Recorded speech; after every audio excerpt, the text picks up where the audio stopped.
Good morning, Chairperson Bonds. My name is Elizabeth Meyerholtz, and I am a staff attorney with Disability Rights DC at University Legal Services.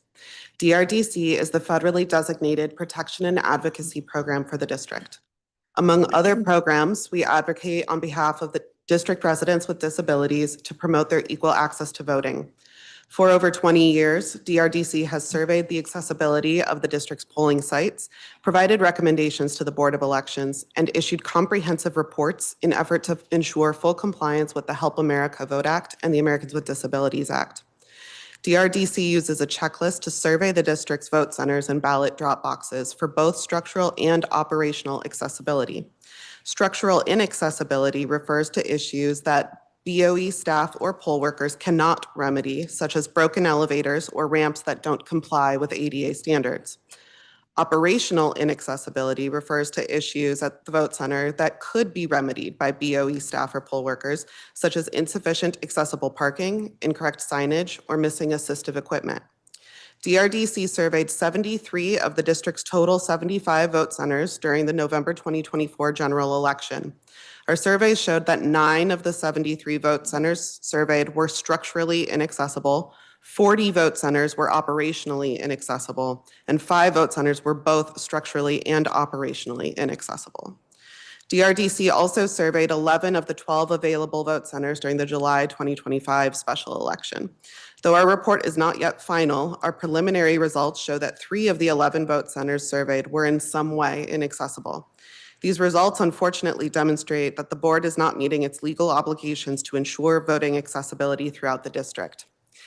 BOE has proposed at least 9 vote centers it knows to be structurally inaccessible to be used for the 2026 primary election. As detailed in my written testimony, and as DRDC has previously informed the board, these locations present issues such as abrupt rises in the pathway, inaccessible elevators, ramps out of compliance with ADA standards, narrow doorways, and pathways obstructed by significant broken concrete. Structural barriers such as these can wholly bar individuals with disabilities from accessing vote centers, thereby restricting the right to full and equal participation in the voting process.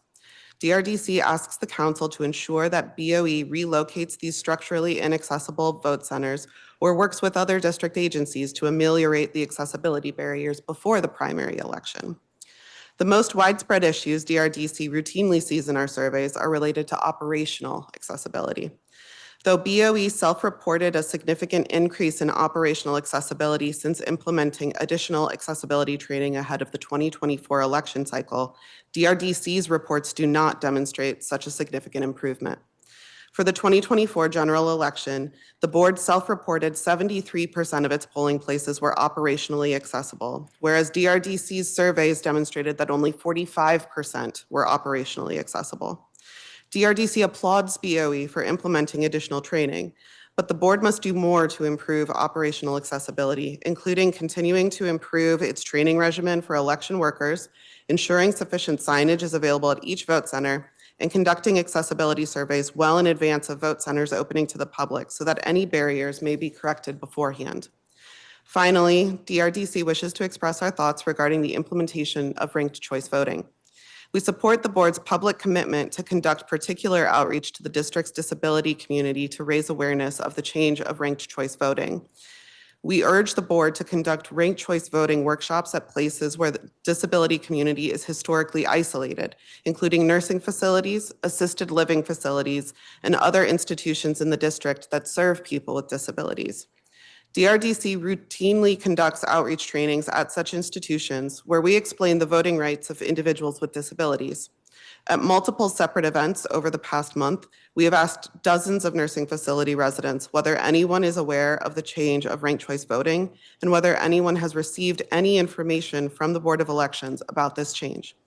Not a single person has responded that they were aware of the change of ranked choice voting or that they received any outreach information from the Board of Elections. DRDC asks the committee in its oversight capacity to ensure that the board's rollout of ranked choice voting and the 2026 elections are accessible to district voters with disabilities. Thank you for the opportunity to testify, and I'm happy to answer any questions. Thank you very much for your testimony. Ms. Waddington, We'll take your testimony. Yes, good morning, Chairwoman Bonds and staff. I'm Erica Watlington. I'm a Ward 5 resident and here representing DCBIA. DCBIA is the lead organization solely focused on development here in the district. We commend the Board of Elections for its dedicated service administering our elections, ballots, and voter registration. As a small board charged with significant statutory and constitutional responsibilities, BOE carries a substantial workload on behalf of the district's voters, especially in an election year such as this. We especially appreciate the board's commitment to voter education and public engagement, including its efforts to host informational sessions on topics such as ranked choice voting, which is new for DC voters, and its openness to feedback from the community. At the same time, we believe that there are serious vulnerabilities in the current structure of the board and its process that we would like the committee to address. At present, the board's small size creates a structural risk. Complex, high-stakes decisions about whether proposed initiatives can legally appear on a ballot can be made by as few as 2 members. This is deeply concerning. These threshold decisions carry significant legal, fiscal, and operational consequences for the district. Operating with such a small quorum creates an extraordinarily thin margin for decisions with sweeping constitutional, fiscal, and operational consequences. These thresholds determine statutory frameworks, they bind future councils, and impose substantial financial obligations. Therefore, we strongly urge expanding the membership of the board to ensure decisions are made by a body with sufficient expertise, experience, and diversity.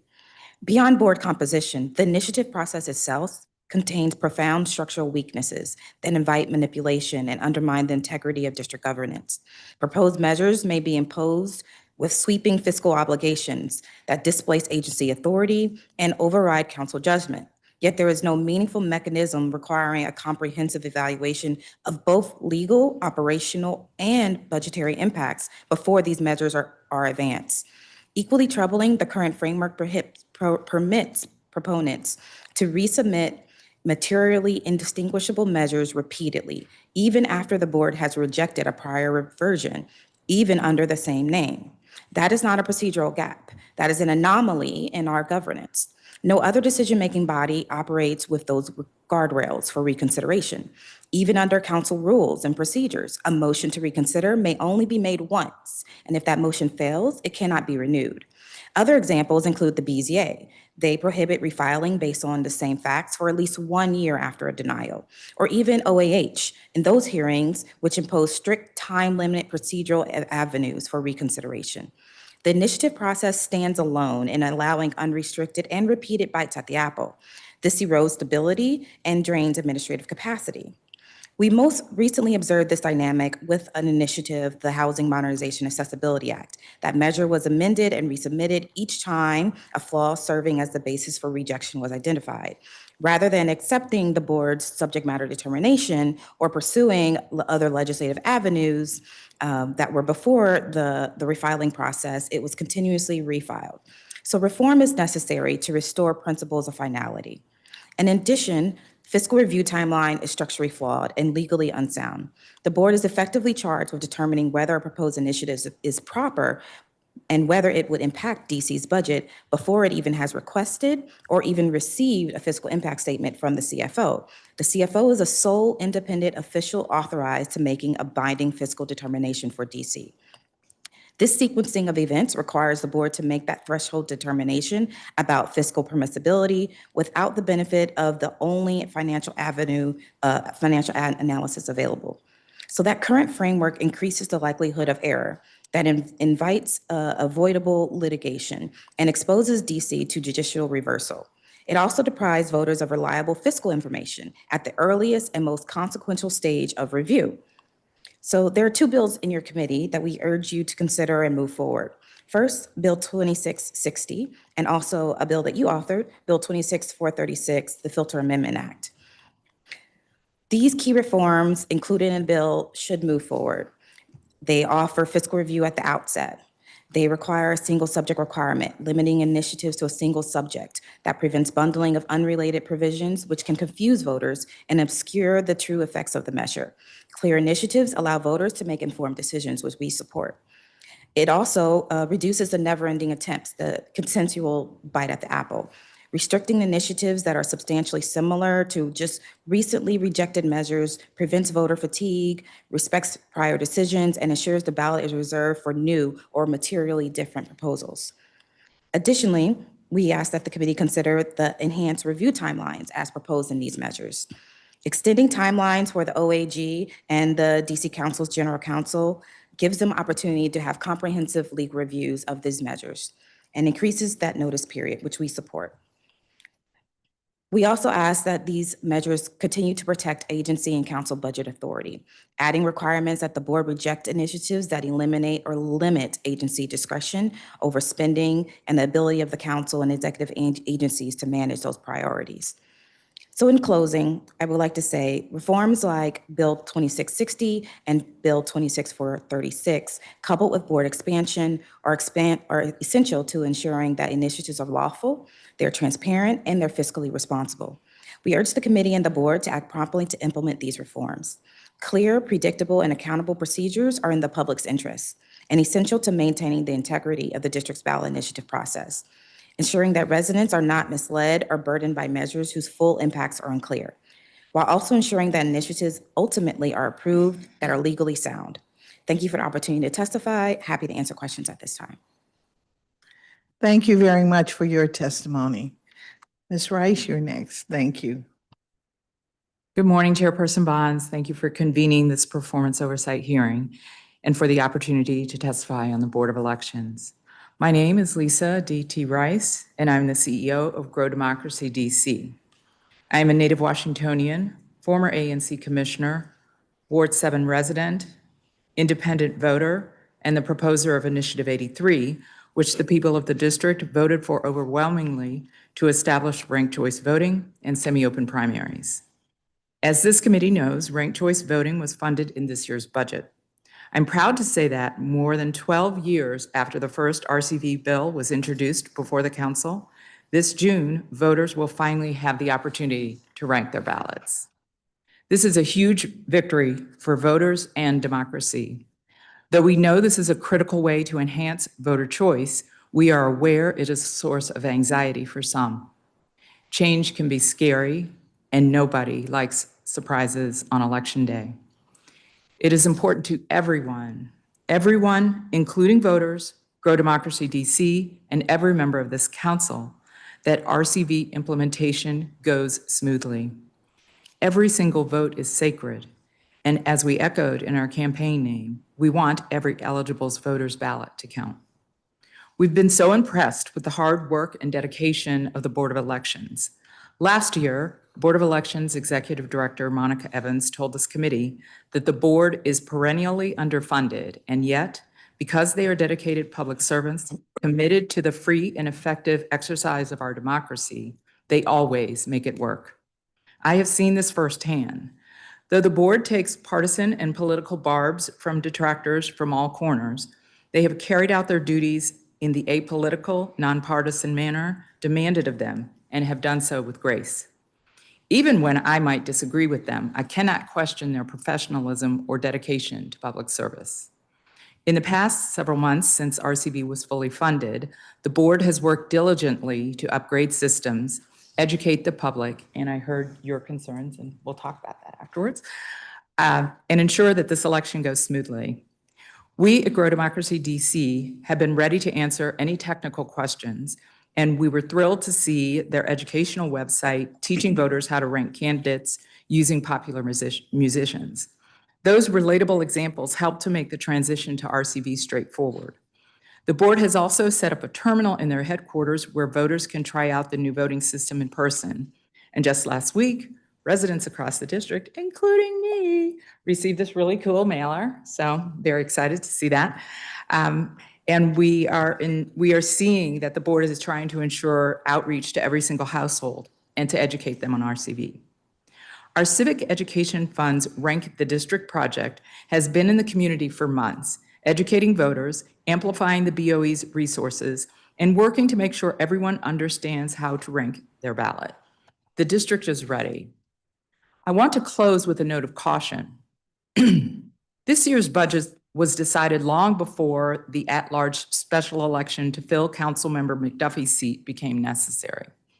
I suspect that the Board of Elections budget did not account for this special election, and I also suspect that the board may incur additional costs to provide ballots for independent voters who are otherwise ineligible to vote in the closed party primaries this June.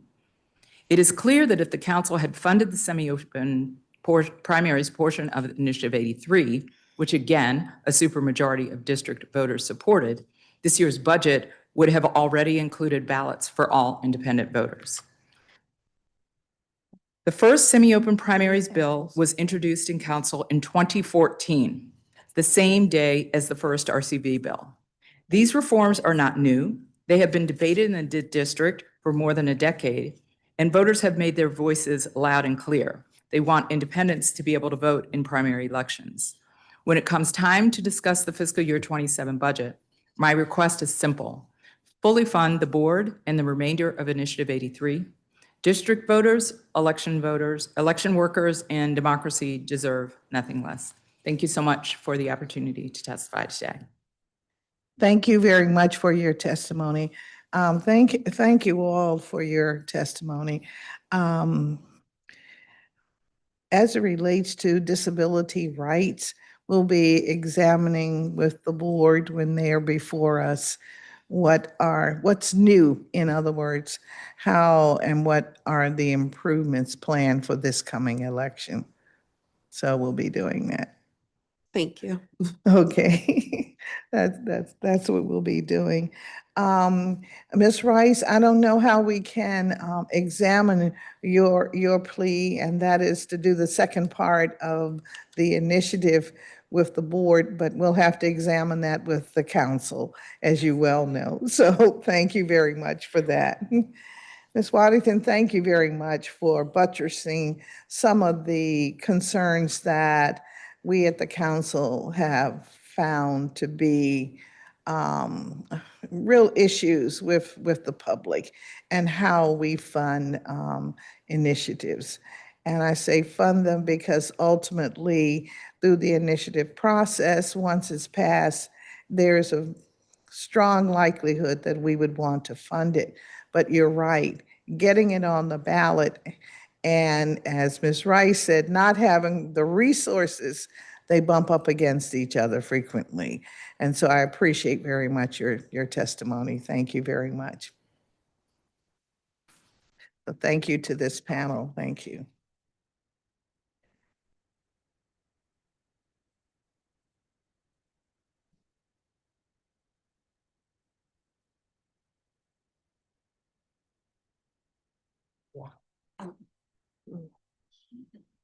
He's online, but he said he was in person, so we called his name. He's responding to us. Okay. What about, okay. All right. Our next panel, LaDon Love.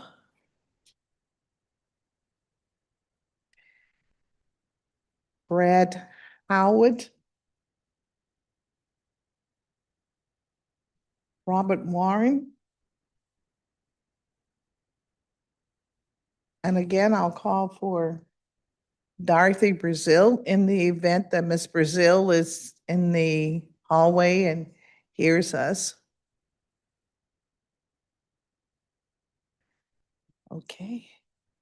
And then, Those are virtual. So, which ones? everybody from here. Okay, great.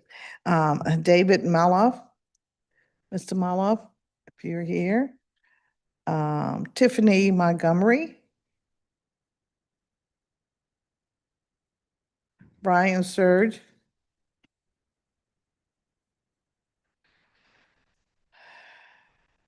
Christian Sava.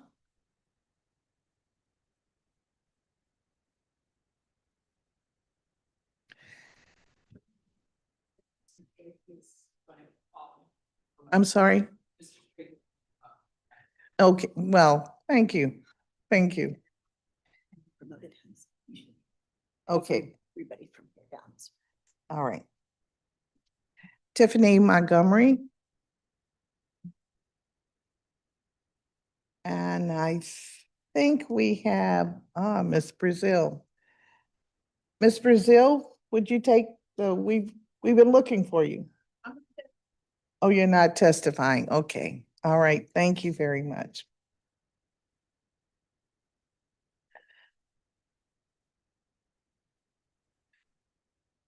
Let's see. David Coleman. Tanya Martin. Madam Matchett. Madam Matchett.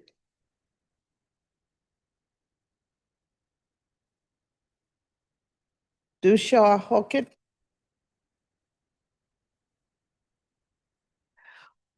All right, we will go with, Mr. Warren, you have the whole table. Now, this does not mean we'll be talking with you for 10 minutes, okay?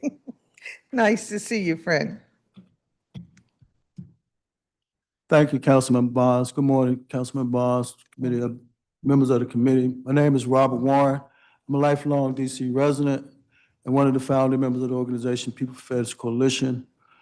I come to you today just to have conversation about the Board of Commissions and Elections.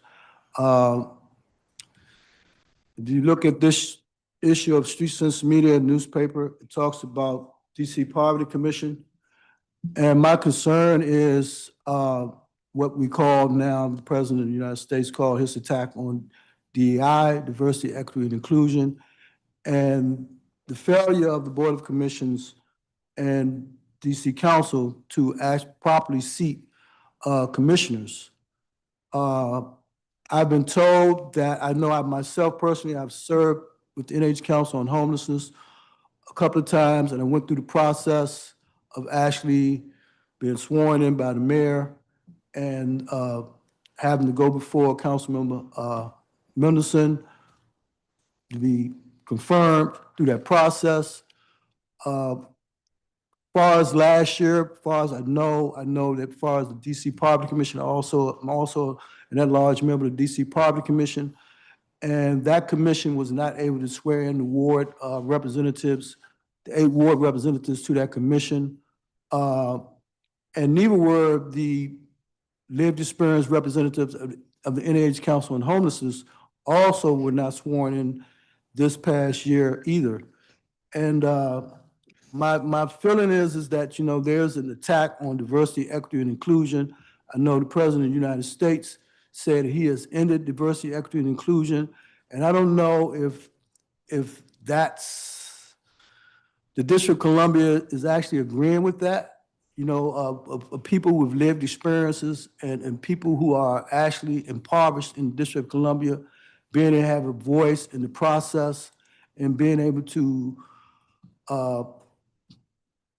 give their voice on how they can end their impoverished, you know, conditions in the District of Columbia, and not having these individuals sworn in and supported to be able to serve on these commissions is really concerning to me and a lot of the folks that we work with.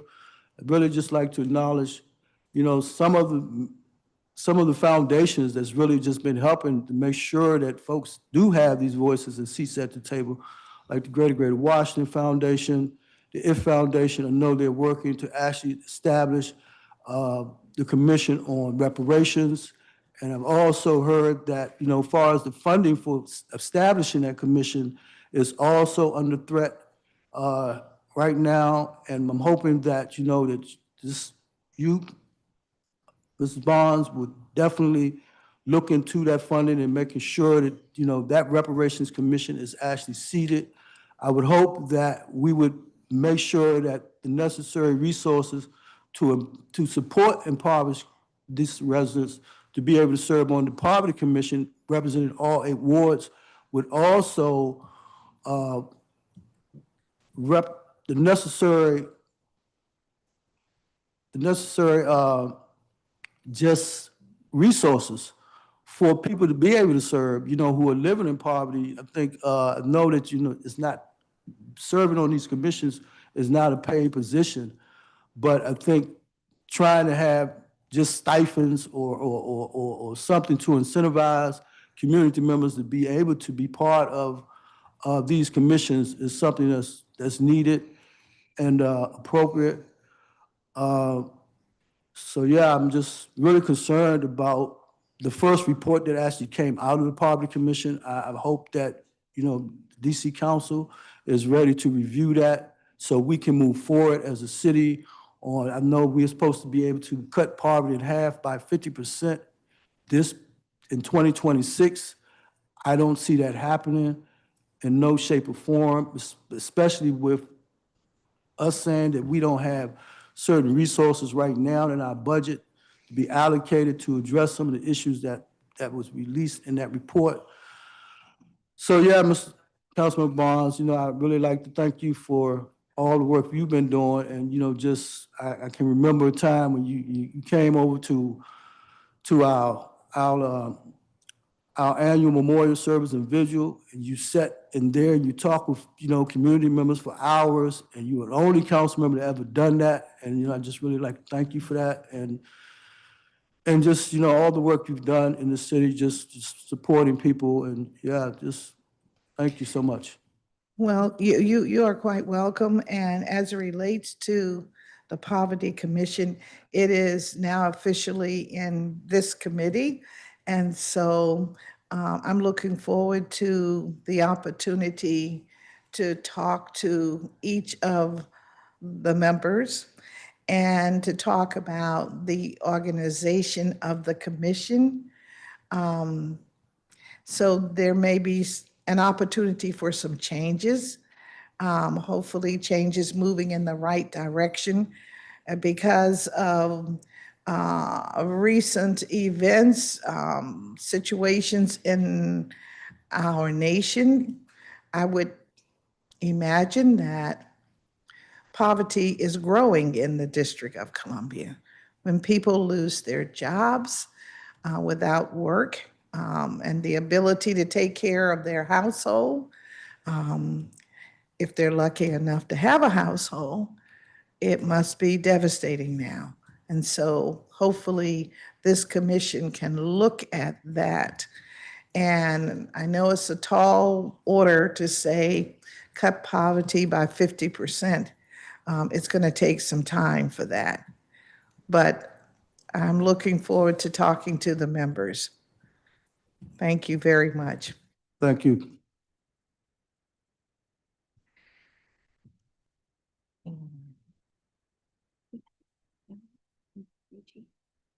All right. Ready to go. So the others are having difficulty coming. All right, we have David Maloff, and we'll hear from you, and then we'll hear from Mr. Brian Sturge. Dilapidated and in need of refurbishment. At mismanaged DOB, urgent review and reforms are needed to protect the public safety. At OP, HPRB, and HPO, historic preservation is also withering on the vine by DEMPED's conscious design. DEMPED must relinquish stewardship it has intentionally squandered in both cases for reassignment to the Office of the City Administrator, OCA, to protect the public safety, residents' properties, and our history. My testimony today is in honor of Edgar Cifuentes Lopez, who died on the day before Christmas Eve, 2024, 14 months ago at 1113 V Street, in part due to the reckless DOB permitting and inspections mismanagement. Honorable Council Member and Chair Bonds and other council members, I'm David Maloff, past president of the DC Federation of Citizens Associations. Much of what I recommend today, citizens have testified about repeatedly over multiple years with little or no reform at DOB or in the historic preservation apparatus under an intentionally delinquent DEMPED management.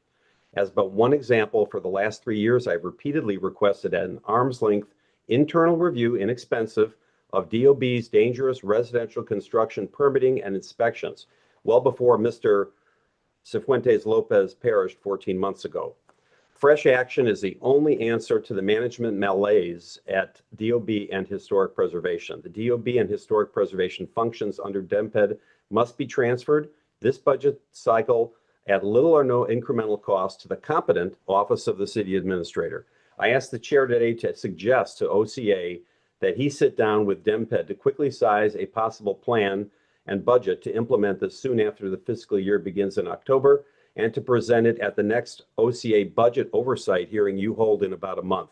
After scrutinizing DEMPED's testimony and 3 other supportive documents that were filed online before the oversight hearing at the Council Human Services Committee on February 20th, shockingly, in those 4 documents, the words public safety, historic preservation, DOB, HPRB, HPO, and even zoning do not appear in any meaningful way.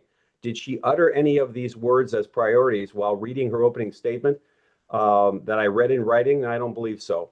It seems to me that DEMPED does not recognize these management duties as important anyway. They're an encumbrance to selling rampant, unchecked growth at all costs. Let's fund the parking garages 100%.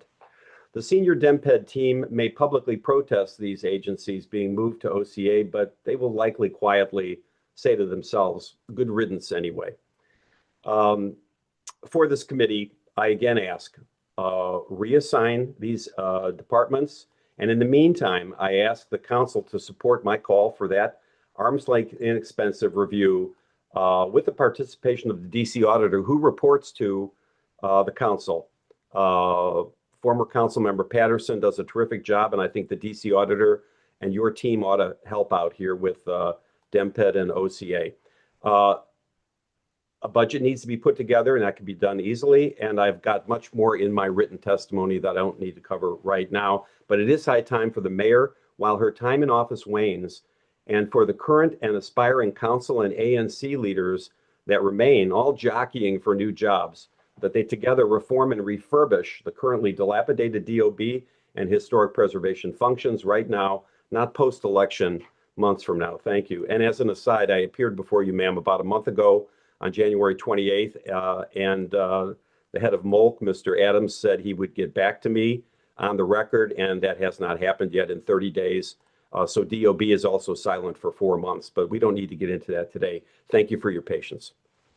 Thank you very much for your testimony. And I don't have your written testimony. Will you be submitting that? Yes, Chair Bonds, I sent it in yesterday. It should be All right. uploaded. Okay, we'll check the file again, the management system again. Thank you. Thank you very much. Thank you. Good morning. And I think you mentioned that Mr. Adams has not been back in touch with you. That is correct. No, nor anyone in his office, but I know they're busy. But this has gone on for years now, and the grind on the fiscal expense is absurd. When the lawyers in these agencies could simply be responsive and honest. There's something going on here with DOB general counsel dishonesty, and I am going to get to the bottom of it. So thank you. All right, we will follow up on that, and we will be back in touch with you.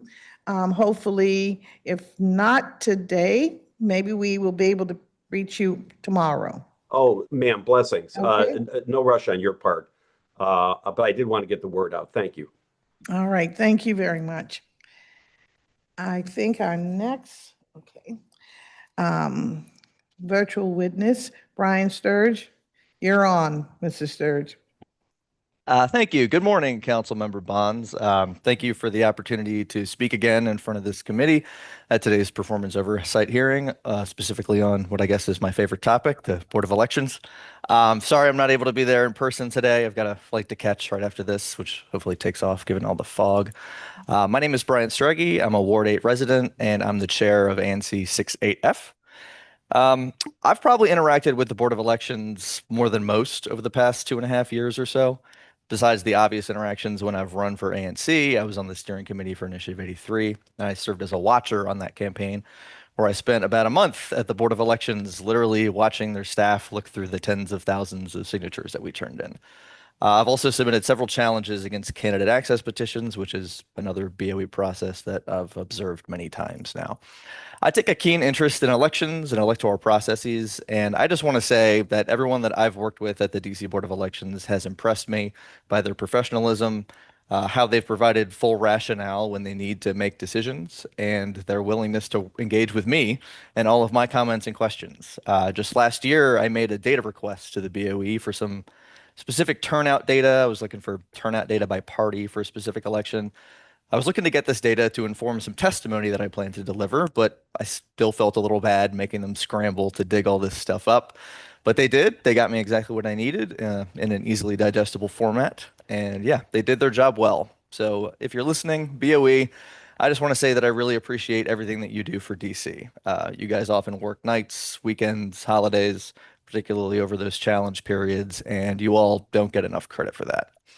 Now, this is a performance oversight hearing, and I'd be remiss if I didn't come up with at least one piece of constructive criticism for BOE. And if I have any critique at all, it would be that I'd like to see BOE be a little more eager to write certain things down, even if they seem very minor. I know that's vague, so let me give an example of what I mean. I think I've mentioned this in testimony a few times in front of this committee, but as someone who runs for ANC in a very dense area, I want to know whether or not apartment numbers matter on signature sheets for those, signing nominating petition sheets that will ultimately put me on the ballot. Both times that I've ran for ANC, I've asked this question to BOE staff when I've picked up my sheets, and I've received the same answer. If an apartment number is written down, but it's wrong, as in it doesn't match the voter's address on file, the signature will not count. But if no apartment number is written down at all, that signature will count. Now, that's all well and good. It's quite possibly a perfectly reasonable policy to have. But I do wish it was written down somewhere that somebody could cite, either on the BOE website or maybe in the regulations. And as best as I can tell, it currently is not. And if I'm wrong on that, please somebody correct me. But I bring this up because of what BOE is currently in the midst of, specifically putting together regulations for ranked choice voting, which we'll use for the first time in June. As a supporter of RCV, even I will admit that it has a lot of edge cases. I would encourage BOE to try to spell out every edge case they can think of and what rules are in each scenario. It's best to get out ahead of this stuff rather than being perceived later as making things up as you go along, should some specific edge case matter in an election, such as an ANC election, where a few votes either way can make the difference. My position on the regs, particularly relating to RCV, is this: less is not more, more is more. For every situation, write it down. Put it in the regs. Having said that, I do want to defend the Board of Elections against some criticism I've heard coming from some on the council relating to the RCV rollout. In particular, there have been complaints that it's been too slow or that there hasn't been a public outreach plan in a timely fashion. One council member even made a big show of trying to get the executive director to state under oath a bunch of reassurances about the rollout. Call me cynical. This criticism seems extremely performative to me. Let's remember why we're here in March, still putting together this RCV rollout. Really, if it's anyone's fault, it's the council's fault, not the Board of Elections' fault. BOE didn't receive any funding to even think about RCV until October 1st of last year. Initiative 83 passed in November the year before that. So that's 11 months of unnecessary delay caused by, I guess, the council doing its best to pretend that I-83 didn't happen. I'd say the entire council is at fault here, not just RCV opponents. There could have been a reprogramming request for RCV funding in December 2024. It wasn't a lot of money. But anyway, for what it's worth, from what I've seen, I think the RCV rollout's actually going quite well, and I've been impressed with how quickly BOE has gotten up to speed. I'll wrap up here. The Board of Elections, maybe more than any other agency, are neutral arbiters and must be perceived as such to function properly. They're the refs, and just like in sports, people will sometimes try to work the refs. I think they do a great job, from the executive director to the registrar of voters, chairman of the board, those on the equipment team. Just want to say, keep up the good work. And that's all from me today. Thank you. Thank you very much for your testimony. I couldn't agree with you more in that it is necessary for the board to spell out every rule. We're discovering that more and more as we move forward in the new world, as I like to call it, since COVID, when people are very, very sensitive to everything. So thank you very much for that a reminder. We could talk a minute or two about the funding of the measure that you're most concerned with, ranked choice voting. The budget comes to the council from the executive, and then the council can make the adjustment. The decision to do ranked choice voting was actually done on the dais. It was not a measure that was circulated because the council still had to fund it. So just so we understand the process as it relates to your concern as to why there was not money in place. Usually, funding is in place when there's a plan for operations, and they go hand in hand. So I just wanted to bring that point to the table. As soon as the legislation was passed on the dais, the funding became an issue, and we went about the business of understanding what the funding needs were. So when we think about the funding needs, that information comes from the Board of Elections to the council. And it's my understanding that when we get that information, then we go about the business of funding the activity. But just know that the initial request for funding comes from the executive to the council.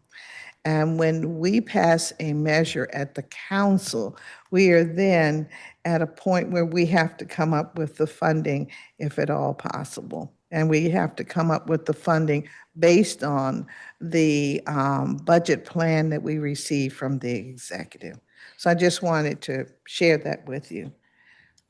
So thank you very much. I think we have Mr. Richard Bajuna, who is a public witness, will take your testimony, sir. Okay, thank you. Thank you, Chairperson Bonds and members of the committee. I'm pleased to be able to testify today. My name is Richard Ben-Humea. I'm an economic dignity organizer with Spaces in Action. We're a grassroots membership-based organization here in the district that advocates for equitable access to healthcare, childcare, and direct cash payments to Black, Brown, and immigrant families. Spaces in Action is also a member of DC Initiative. And although I'm a DC native and work in Ward 4, I was priced out of the district years ago. My earliest memories of living in the district were of a vibrant city, chocolate city, one that embraced immigrant families like my own. It wasn't perfect and it had its issues, but we were proud to call it home. As such, I'm here to speak about the Office of Racial Equity, ORE. Since those days, I've seen gentrification push out a lot of Native Washingtonians, while wealth inequality is rampant among those who manage to stay. These aren't just words. Income and wealth inequality are on the rise. Prosperity in America and in this city is and has always been built on the back of Black, Brown, and immigrant labor. That is why I was glad to see the creation of the Mayor's Office on Racial Equity, ORE. They have made significant progress in the past 3 years of its existence, but it still has more work to do.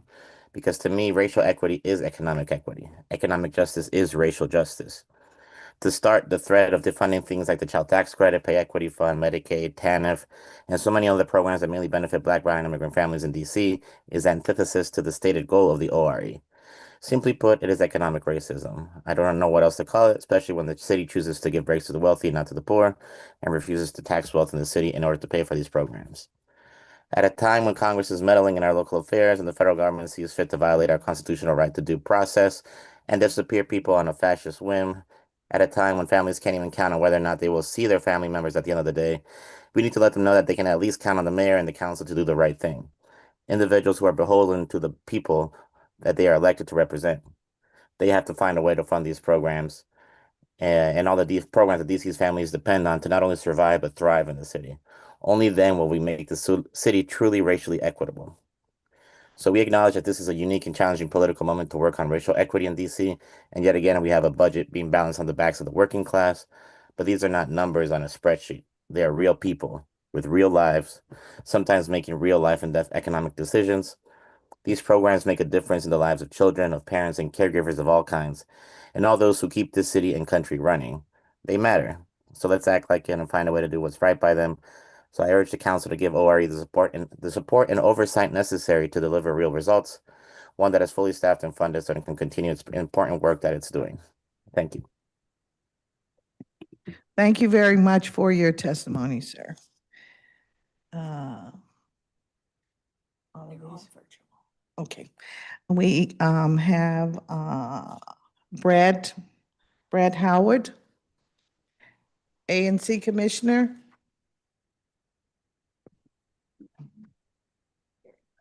All right. We have LaDon Love, who is here in person. Come, yes, please come to the, thank you so much. All right, and we'll take your testimony and then we'll go back to, are you here to testify? Okay. All right. All right. Ms. Love, we'll take your testimony now. Thank you. Good morning, Chairman Bonds and members of the council. My name is LaDon Love, Executive Director of Spaces in Action, a grassroots membership organization building power with Black, Brown, immigrant, and low-income families, raising young children across wards 1, 4, 5, 7, and 8. And SIA is a member of the DC Initiative. I am here today to acknowledge the significant progress made by the Office of Racial Equity, OR. In addition, I want to push the office to do more to deliver measurable, equitable outcomes for all residents, specifically non-white residents of the district. The district continues to experience stark racial disparities in maternal mortality, housing stability, access to affordable childcare, environmental burdens, wages, and life expectancy. These disparities disproportionately harm Black and Brown communities. If OR were functioning at the level intended, we would see clear, measurable progress in closing these gaps. We do not. Racial equity cannot live only in reports, toolkits, or statements of values. It must also be evident in our lives of non-white residents, not simply progress improvements inside government.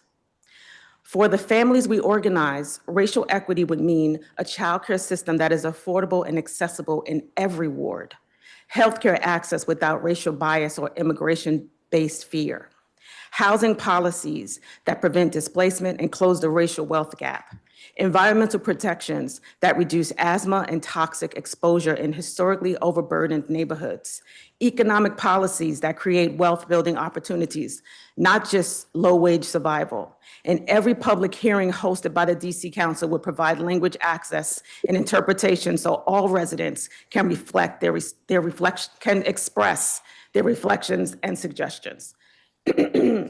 These outcomes are not yet, losing my voice here.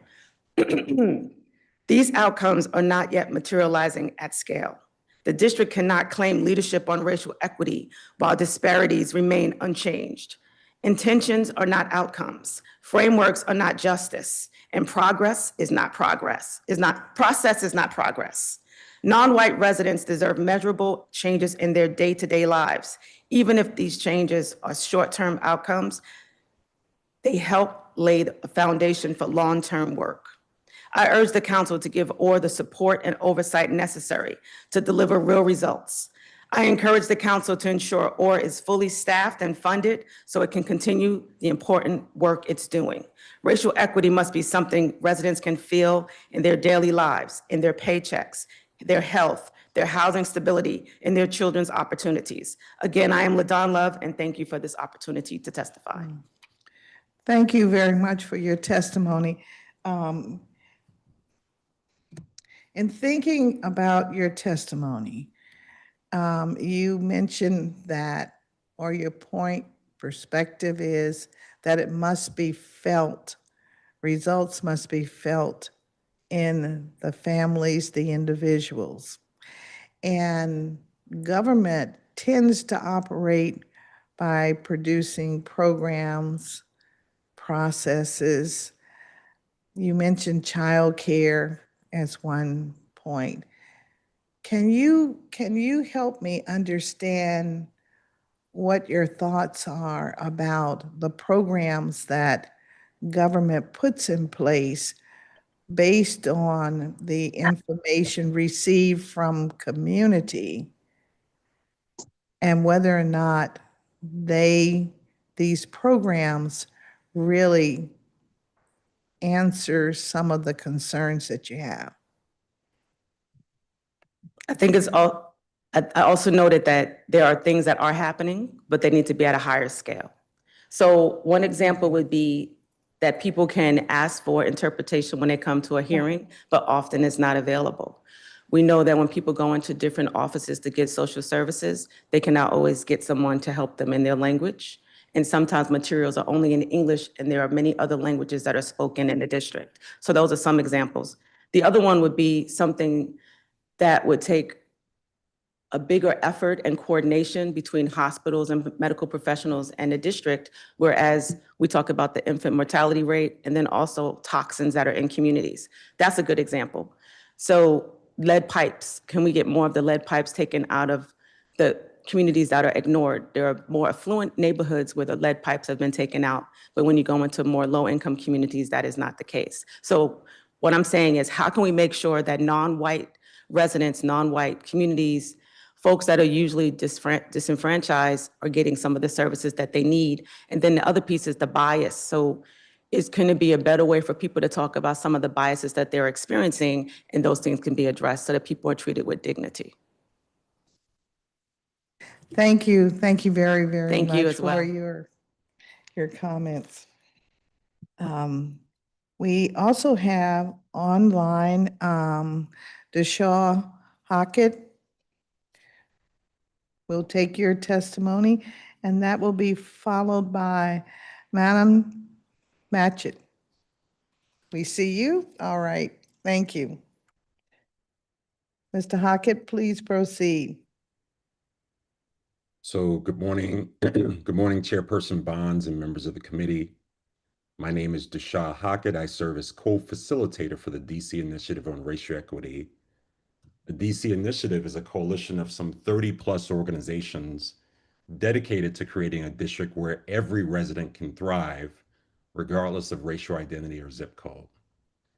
And Chairperson Bonds, in the short time that I have, I want to offer 4 reflections with respect to the performance of the Office of Racial Equity housed within the Office of the City Administrator. So number 1, I want to acknowledge that the passage and enactment of the REACH Act was and continues to be one of the most important achievements in the history of DC government. The REACH Act created 4 functions that did not exist before, and each one of those functions serves a vital role in creating a district where all residents can thrive. As you know, these 4 functions are the Office of Racial Equity, the Council Office of Racial Equity, Racial Equity Action Plans, and Racial Equity Impact Assessments.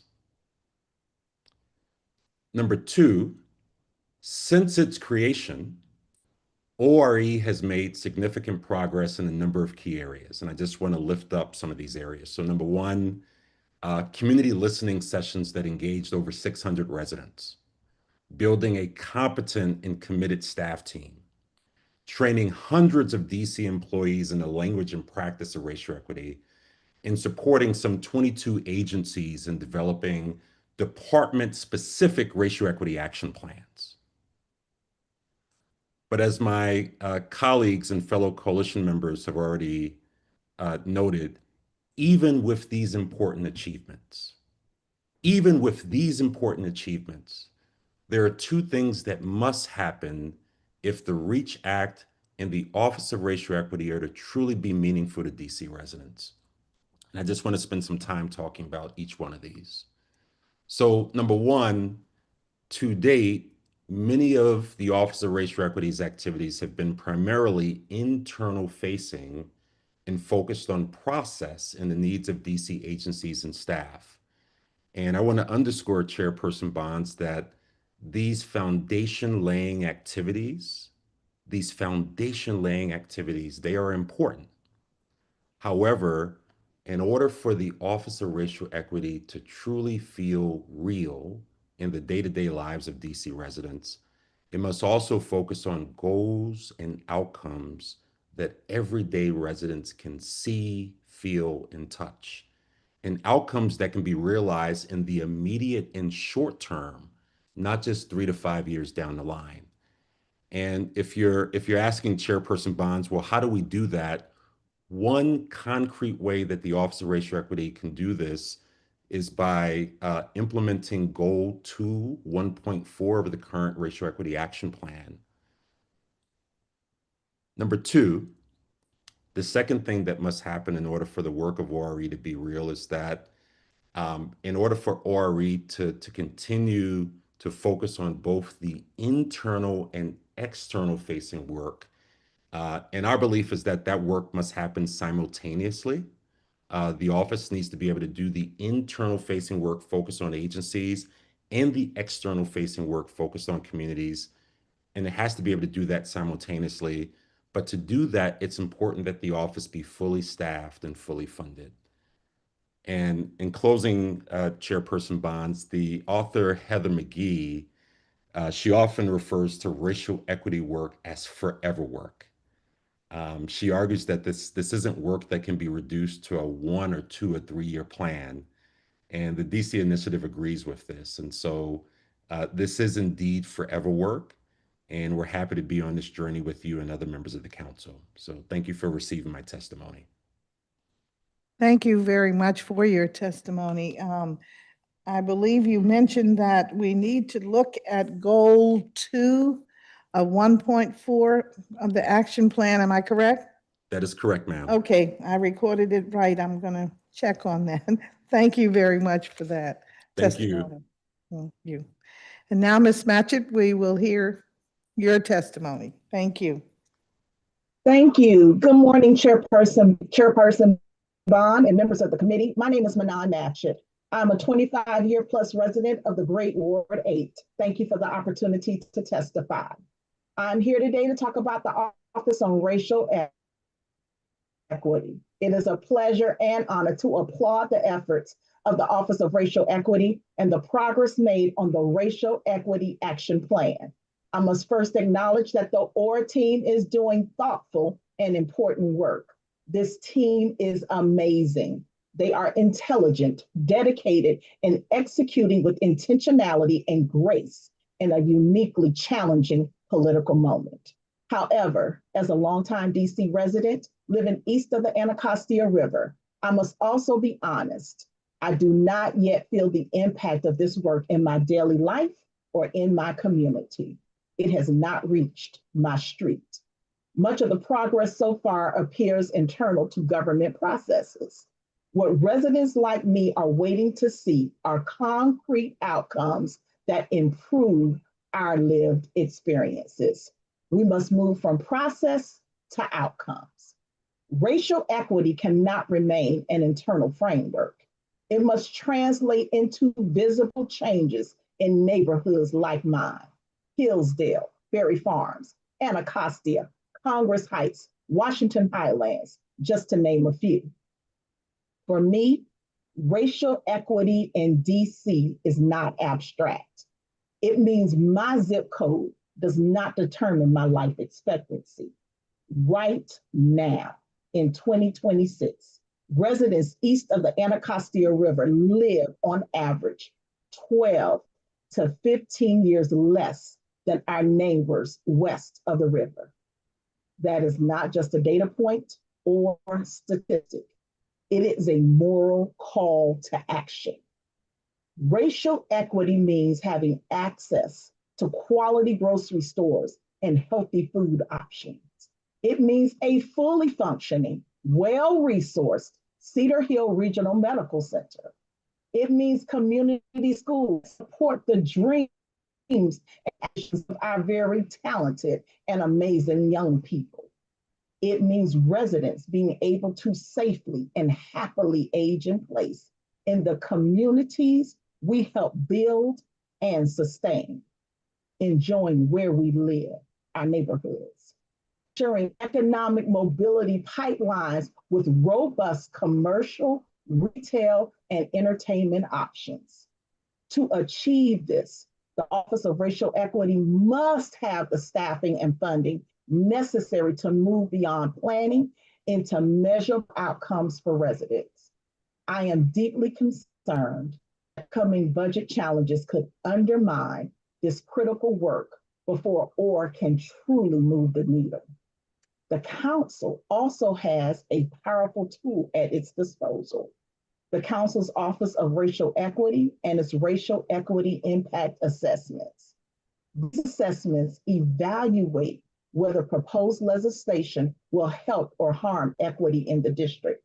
Yet over the past year, the Council has advanced several bills that were identified as potentially harming equity without formally addressing those concerns. I respectfully urge the Council to fully heed these assessments and commit to improving legislation before advancing it when equity concerns are raised. This is not a time to be performative, but intentional with integrity and consistency. The district has affirmed that racial equity is essential to our city's success. I agree. But for residents like me, success will be measured not in plans or reports, but in whether my life is longer, healthier, safer, and filled with opportunity to move beyond survival to thriving. I urge this committee to ensure that the Office of Racial Equity has the resources and support needed to make racial equity real and tangible. With this commitment, the lives of district residents improve and the district is strengthened. Thank you for your time and consideration. Thank you very much for your testimony. I am, okay. I believe, Ms. Matchett, you mentioned that there have been bills, or there are several bills that were identified as potentially harming equity. Do you care to give me those bill numbers now, or can you provide to my office that information so that we can follow up on it? Absolutely, Councilmember Bonds, Chairman Bonds for this committee. In fact, my colleague who previously testified, Mr. Hockett, there has been great work done to follow the RIAs and the impact and the harm. And so I can work with them to actually forward that information to you and your office. All right, that would be great. Thank you so very much for your testimony today. Thank you. All right. We have Christian Silva, and followed by okay, Tonya Martin. All right. Mr. Silva, we'll take your testimony now. All right. Good morning, Chairperson Bonds and members of the committee. Thank you for the opportunity to testify today. My name is Cristian Alvarez Silva. I am a resident of Ward 1 and have been since 2010. The Mayor's Office on Racial Equity has made meaningful progress over the last couple of years, but at the same time, there's still significant work ahead. Many residents, myself included, do not yet feel the impact of this work in our day-to-day lives. Families continue to struggle with rising rents, limited access to health coverage for immigrants, and other challenges that disproportionately affect low-income residents, particularly Black and Hispanic communities. I urge and hope that ORE will continue elevating racial equity as a priority while sharpening its focus on tangible outcomes for its residents. Although ORE may have faced challenges demonstrating clear impact, it must continue to be fully staffed and funded to carry out its responsibilities, including analyzing racial equity impact. The Council and the City have acknowledged that this work is essential to DC's long-term success, and it should continue as a priority. For me specifically, racial equity in DC means not fearing that I will be profiled because I am Hispanic. It means not worrying that my family and I will be pushed out of the city due to rising costs. And it means protecting programs like the DC Healthcare Alliance, which has benefited many immigrants in the city, rather than repeatedly cutting their funding. It also means that the city does not overlook its most vulnerable residents when making budget and policy decisions. In general, racial equity requires prioritizing those impacted by systemic barriers, including low-income families, immigrants, and Black and Brown communities. I also note that several times over the past year, the council has advanced legislation that was assessed as harmful to equity without making amendments to those concerns, which I can provide more detail after this session. But I can provide an example, which is the Rental Act of 2025. I urge the council to commit to resolving identifying harms before advancing legislation that impact our communities and helping RE's work become more tangible. Thank you. Thank you very much, and thank you for giving me an example of what we need to look at. Thank you so much, Mr. Silva. Ms. Martin, we'll take your testimony. Thank you. Good day, Councilman Bonds, and I want to thank you so much for being fair to all residents in Washington, D.C. I'm a born Washingtonian. I was raised in Ward 4, and I have a house, and I raised my kids in Ward 8. So I know the difference between Ward 4 and Ward 8. I want to talk today about the misconduct of volunteers at a polling site. I want to say the Board of Education needs to revise their policies, rules, and regulations when it comes at polling sites.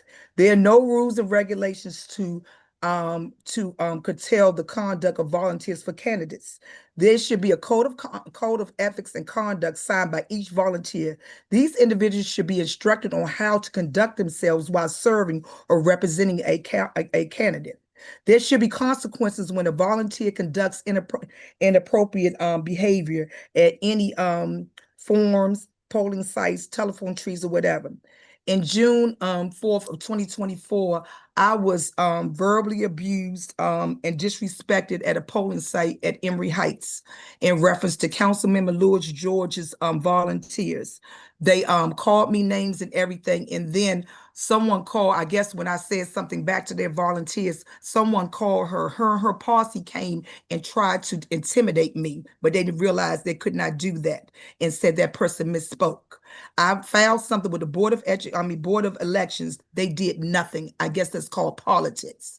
Nothing at all. They didn't interview. I had witnesses. I was at that time, I was a volunteer for Lisa Gore. She was there. She saw what council members Louis George's volunteers were calling me names. So I want to know why was nothing done. I submitted my testimony, my written testimony to you so you can see everything and all the people that was involved in this whole process when I filed a complaint against council members Louis George as well as council member Robert White. One of his volunteers came up to Emory to approach me about something that was going on with me and Councilmember Louis George's volunteers. It's unacceptable. So this year I'm going to be against someone else. So does that mean I'm going to be attacked again because I won't vote for a particular candidate? So what is going to be done to change in reference to that and safeguarding volunteers while they're volunteering at these polling sites? It's unacceptable, and the behavior was inappropriate and disrespectful to a volunteer who was not one of the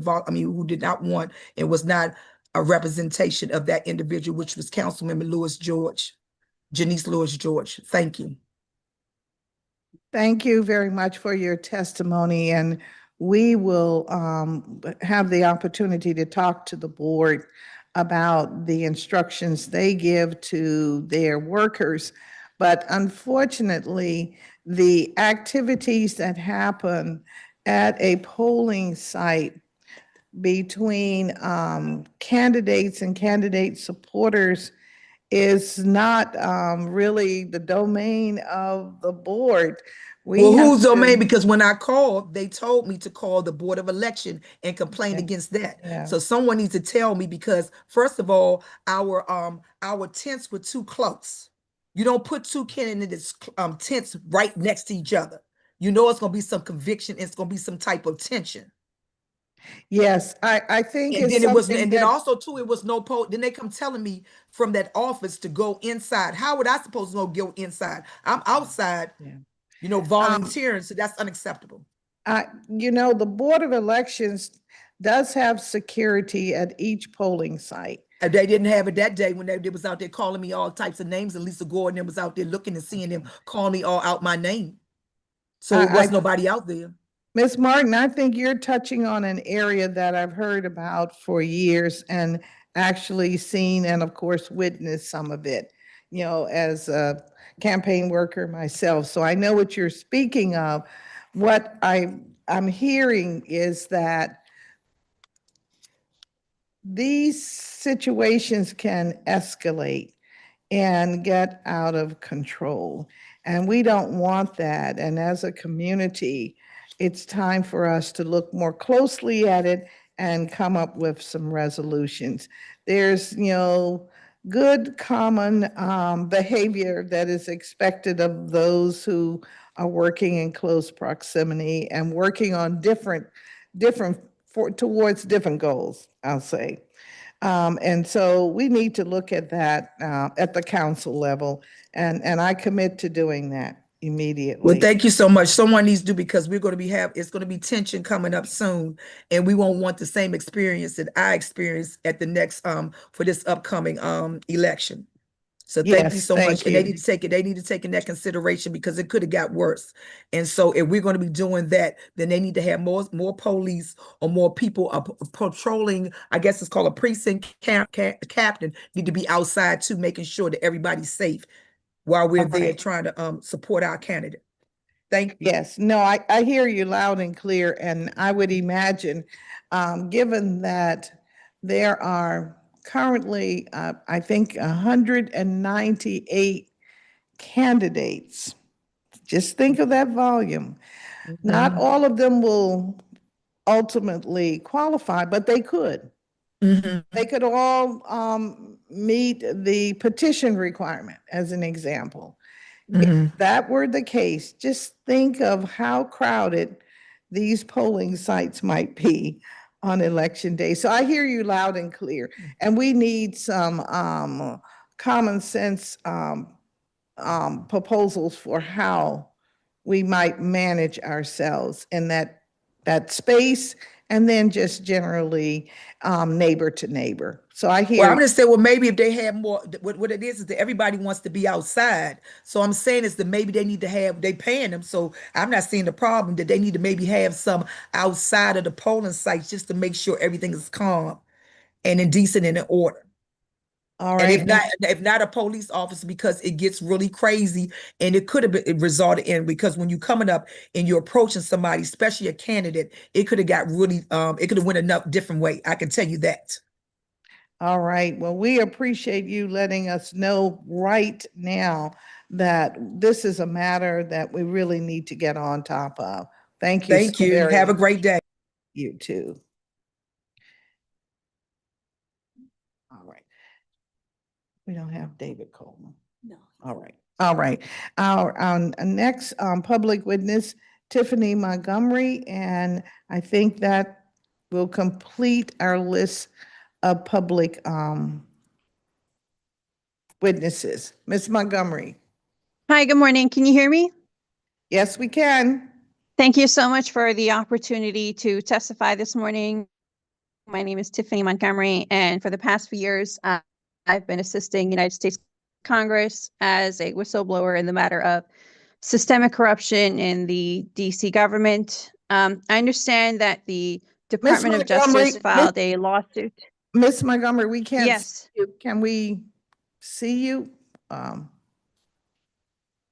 No, I'm calling on the Zoom app right now. All right. Okay. Yeah, it's a little inconvenient. Yeah. Thank you. So I've been assisting United States Congress as well as other federal authorities. And the Department of Justice filed a lawsuit in December of 2025 against the Board of Elections concerning the lack of transparency.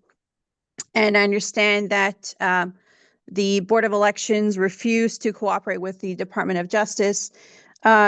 DC government's open government and transparency laws are supposed to be enforced by the Director of Open Government, Nikhil Allen, who is in fact a criminal suspect. Ms. Allen was referred for criminal investigation by the DC Department of Human Resources, as well as the DC Metropolitan Police Department.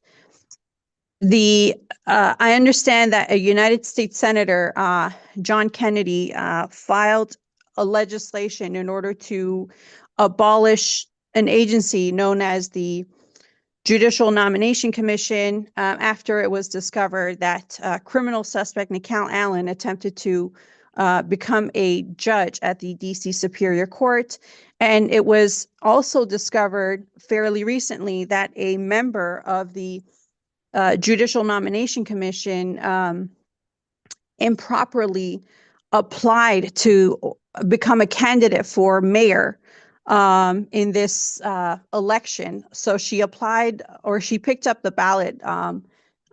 I think it was dated sometime in January of 2025. And I received an email from the director of the Judicial Nomination Commission claiming that the person has now resigned after she publicly announced her mayoral candidacy.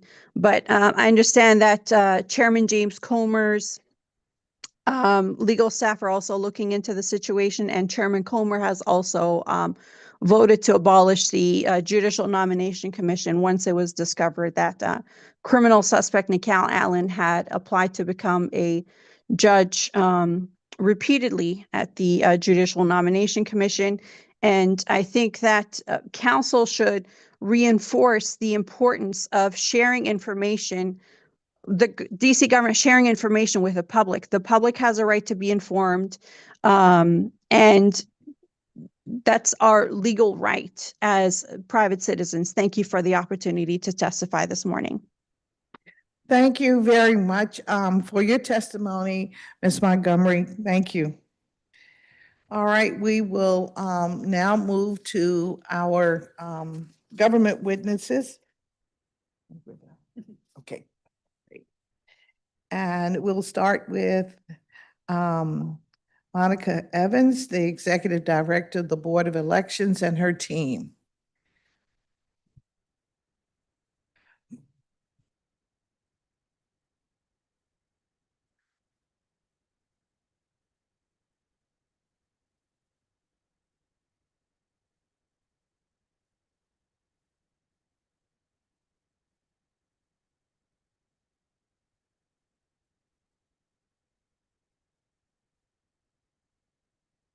The Board of Elections is an independent agency of the District of Columbia government. The three-member board, of which one seat is currently vacant, is responsible for adjudicating decisions, certifying results, and approving rulemaking. Moreover, the committee proposed and is waiting for the congressional review that will expand the board to 5 members. As a chartered entity contained in the DC Home Rule Charter, such changes must be sanctioned and voted upon by the U.S. Congress. The administrative functions of the board and as an agency operate through the executive director and staff. Today, we will be discussing the administrative functions that include registering new voters, maintaining the voter roll, preparing and distributing ballots, recruitment and training of election workers, administering the district's vote centers, facilitating drop boxes and mail voting, tabulating election results, conducting election audits, and then the continuous use of several facilities, such as the warehouses and the Half Street Southeast main office suite of offices. We'll also talk about the equipment replacement. There are some systems that are at the end of life cycles, such as the poll pads, perhaps even the vote tally equipment, and then, of course, the handling of ANC vacancies.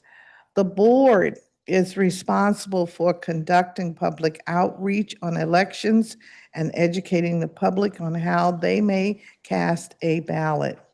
This year, it is tasked with educating the public about ranked choice voting, which represents a fundamental change in how district residents will elect their representatives. This is a change from 1973.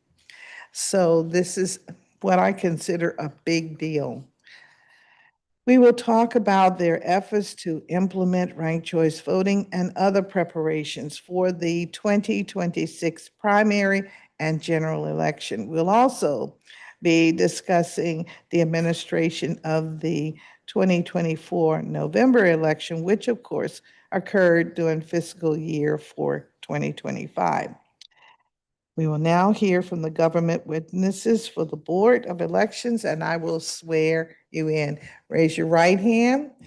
Do you swear and affirm that your testimony and any statements made before us today to be truthful and complete? I do. Thank you very much. And please proceed when you're ready. Good morning, and thank you. Good morning. Greetings, Chairperson Bonds and members of the Committee on Executive Administration and Labor. My name is Monica Evans, and I am the Executive Director of the DC Board of Elections, or BOE. With me today is Terry Stroud, the Board's General Counsel. On behalf of the BOE, thank you for this opportunity to appear before you and this Oversight Committee to discuss our agency's performance in fiscal years 2025 and 2026 to date. As you know, the Board of Elections is a charter independent agency comprised of a 3-member board with a small staff that carries out the agency's mission. The mission of the board is to enfranchise eligible residents, conduct elections, and ensure the integrity of the electoral process. The fundamental criteria governing the board's program operations are that election programs are legally mandated. These programs are all subject to fixed statutory deadlines. Thus, these programs must be sufficiently financed to meet the constraints imposed by the electoral process. The inability to fund any of the board's programs has the potential to undermine the integrity and efficiency of the overall electoral process. The operating budget for BOE for FY25 was approximately $14,808,000, supporting a staff of 65 full-time employees through local funding. The FY 2026 approved budget is $13,454,739 and supports 66 full-time employees. The role of BOE is specifically defined. With respect to legislation, we do not introduce legislation, nor do we pass legislation. We do not comment on the policy decisions made or proposed by elected officials. We are an agency charged with implementing election laws as they exist, or as they may be amended from time to time by elected officials. When needed, we comment regarding the administrative requirements and the fiscal impact of implementing pending legislation. 2025-2026 elections and year-end summary review. During FY 2025 and FY 2026 to date, BOE conducted a total of 2 elections, the November 5th, 2024 general election and the July 15th, 2025 Ward 8 special election. During the 2026 election cycle, we are responsible for implementing new legislation. In 2022, the Council of the District of Columbia enacted the Automatic Voter Registration Expansion Act, and the new legislation requires BOE to work with the DC Department of Motor Vehicles to give residents additional opportunities to register to vote. Citizens who are otherwise eligible to register to vote would not be able to fully opt out of voter registration at DMV. Instead, eligible individuals who decline voter registration at the DMV will be placed in a pending file that allows BOE to maintain. BOE will mail a letter to everyone in this pending file, informing them that they will have the opportunity to register to vote, decline registration, or do nothing. If they do nothing, BOE is required to mail a ballot to them for 2 general election cycles. BOE will also implement ranked choice voting, or RCV, for the June 2026 primary and special elections. BOE has been tasked with implementing ranked choice voting for each primary, special, and general election involving 3 or more qualified candidates for electors for President and Vice President of the United States, Mayor, Attorney General, Chairman of the Council, members of the State Board of Education, United States Senator, United States Representative, and Advisory Neighborhood Commissioner. Each ballot will allow a voter to rank up to 5 candidates, including a write-in candidate, or as many candidates as there are in a contest if fewer than 5. We are continuing to monitor legislation and information on the federal level. Legislation to repeal the Local Resident Voting Rights Amendment Act has passed the House. In July, Senator Britt introduced Senate Bill 2636, which prohibits individuals who are not citizens of the United States from voting in elections in the District of Columbia and repeals the Local Resident Voting Rights Amendment Act of 2022. There has been no further action in the Senate. We are also monitoring the status of the SAVED Act and other actions that will affect elections. November 5, 2024 general election. For the November 2024 general election, we have 464,502 registered voters. We opened 25 early vote centers and 75 election day vote centers. 155,310 individuals voted in person, which is about 47.23%, and 173,561 voters used a mail-in ballot, which is 52.77%. Of the 453,858 ballots mailed, approximately 36 mail ballots were returned as undeliverable. As far as communications in the general election, BOE mailed a voter guide and 3 informational postcards to every household and utilized television, radio, and print advertising. We utilized various forms of metro advertising between September 23rd and November 5th, including 62 geofencing digital ads, 40 bus exterior ads, 90 bus tail advertisements, and 24 metro live boards.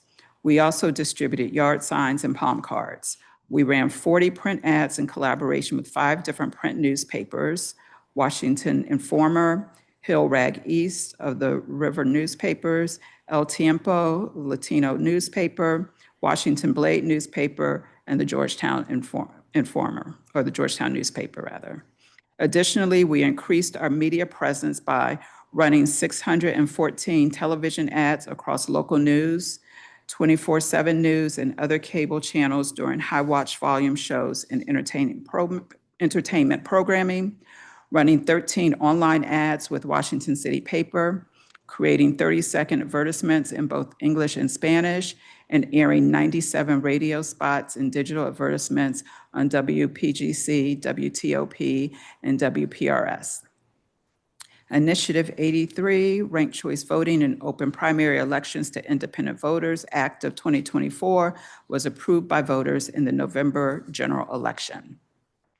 For the July 2025 Ward 8 special election, on February 4, the DC Council voted to expel the Ward 8 council member. We received the expulsion of Councilmember Trayon White Sr. resolution of 2025 on February 5th, 2025. The expulsion created a vacancy in the Ward 8 council member seat. The board certified the vacancy at a special board meeting, and the special election to fill the Ward 8 council member vacancy was held on July 15, 2025. For the Ward 8 special election, we have 55,992 registered voters. We opened 4 early vote centers and 12 election day vote centers. 8,671 ballots were cast. 3,016 individuals voted in person, or 34.78%. And 5,655 voters used the mail-in ballot, or 65.22%. Trayon White Sr. was certified and declared the winner. Partnerships and support. We rely on our partners for success, as has historically been the case.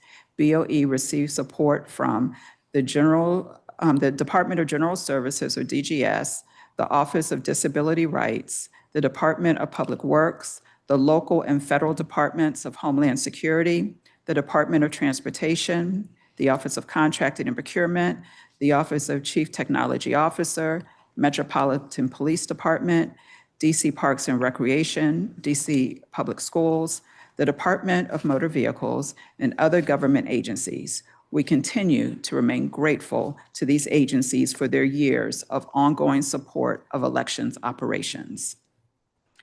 As far as Help America Vote Act funding is concerned, during 2025, BOE received a total of $272,727 in Help America Vote Act funding. Remaining funds of $90,867 will be used for IT infrastructure upgrades. The District of Columbia is required to provide a 20% match for this funding.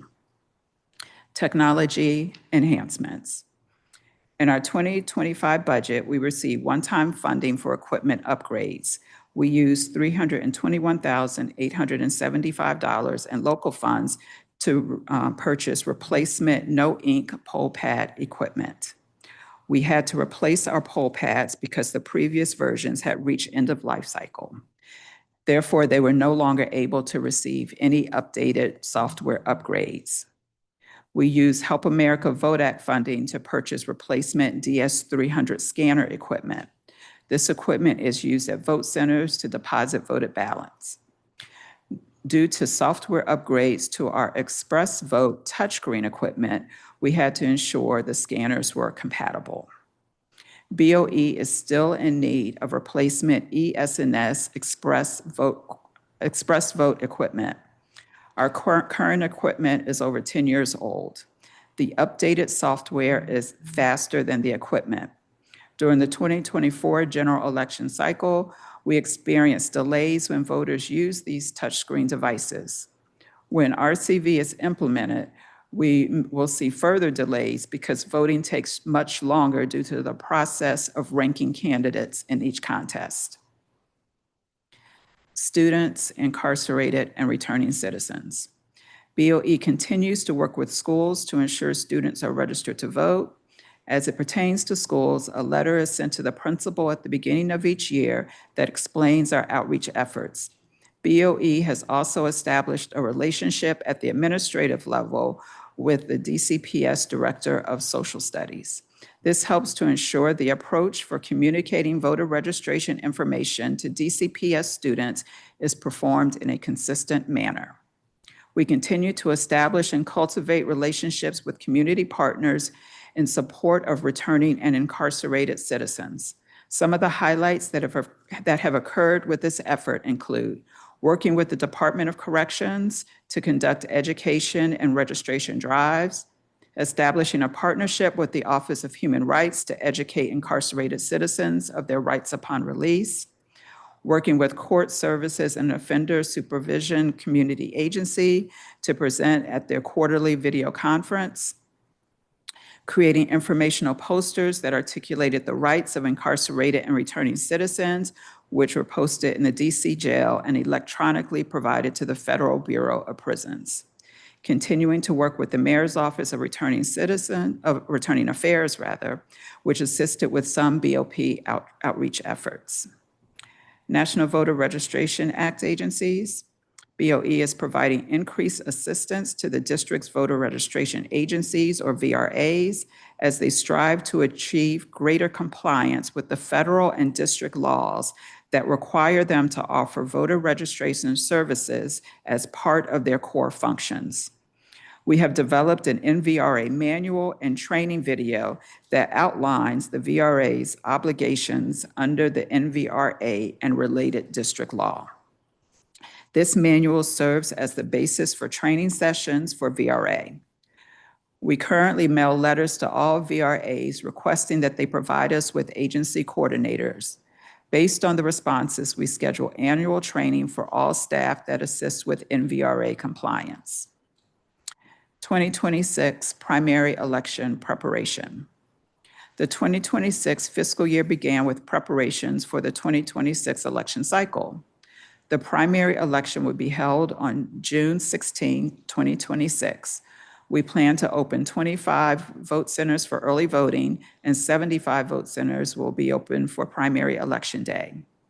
Early voting will occur from June 8 through June 14. We will mail a ballot to every registered voter, and we will place 55 mail ballot drop boxes across the District of Columbia. We plan to begin mailing ballots beginning on May 11. Additionally, we will mail ballots to military and overseas voters ahead of the deadline set forth in federal law. Vote center and mail ballot drop box locations will be placed on our website. Efforts to implement ranked choice voting. The DC Board of Elections Voter Education and Outreach Division administers year-round education, outreach, and engagement activities and programs. To prepare for the 2026 election cycle, VEOD's goal is to register and engage all eligible voters in the District of Columbia. In advance of the 2026 primary election, VEOD will focus its strategic efforts on educating all eligible voters in the District of Columbia on RCV.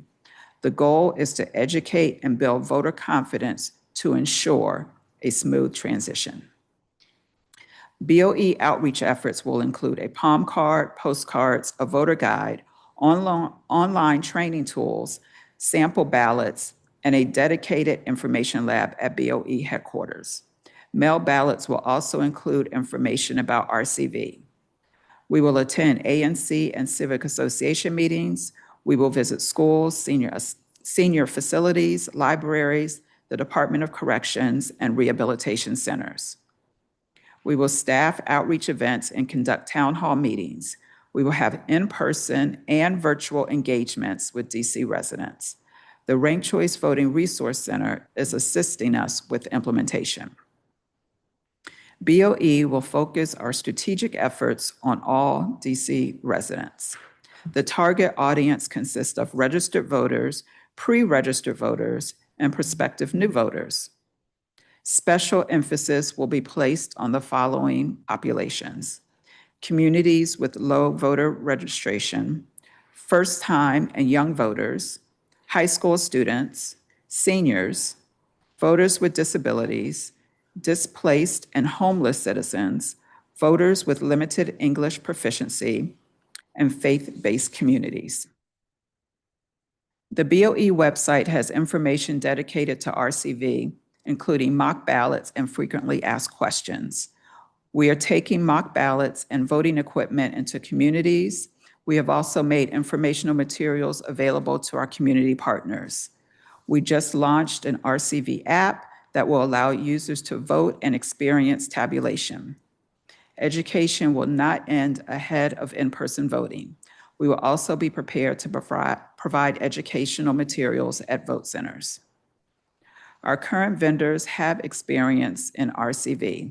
We will continue to use K&H Mail House to print our ballots, and ES&S is our voting and tabulation equipment vendor. ES&S has worked with other jurisdictions to implement RCV. Election workers. The recruitment of quality election workers is important, and their presence at vote centers requires attention to detail. During the 2026 election cycle, our goal is to recruit and train approximately 2,000 election workers.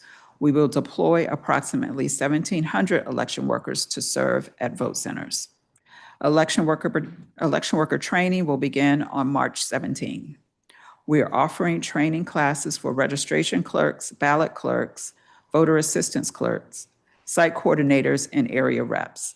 Classes are being offered 6 to 7 days a week for a 10-week period. Communications. Our website has been updated to provide information that is clearer and easier to find. We will produce print media, digital media, and engage in radio and television advertising. We will distribute a voter guide, brochures, and postcards. We will also use yard signs to convey key information. Accessibility.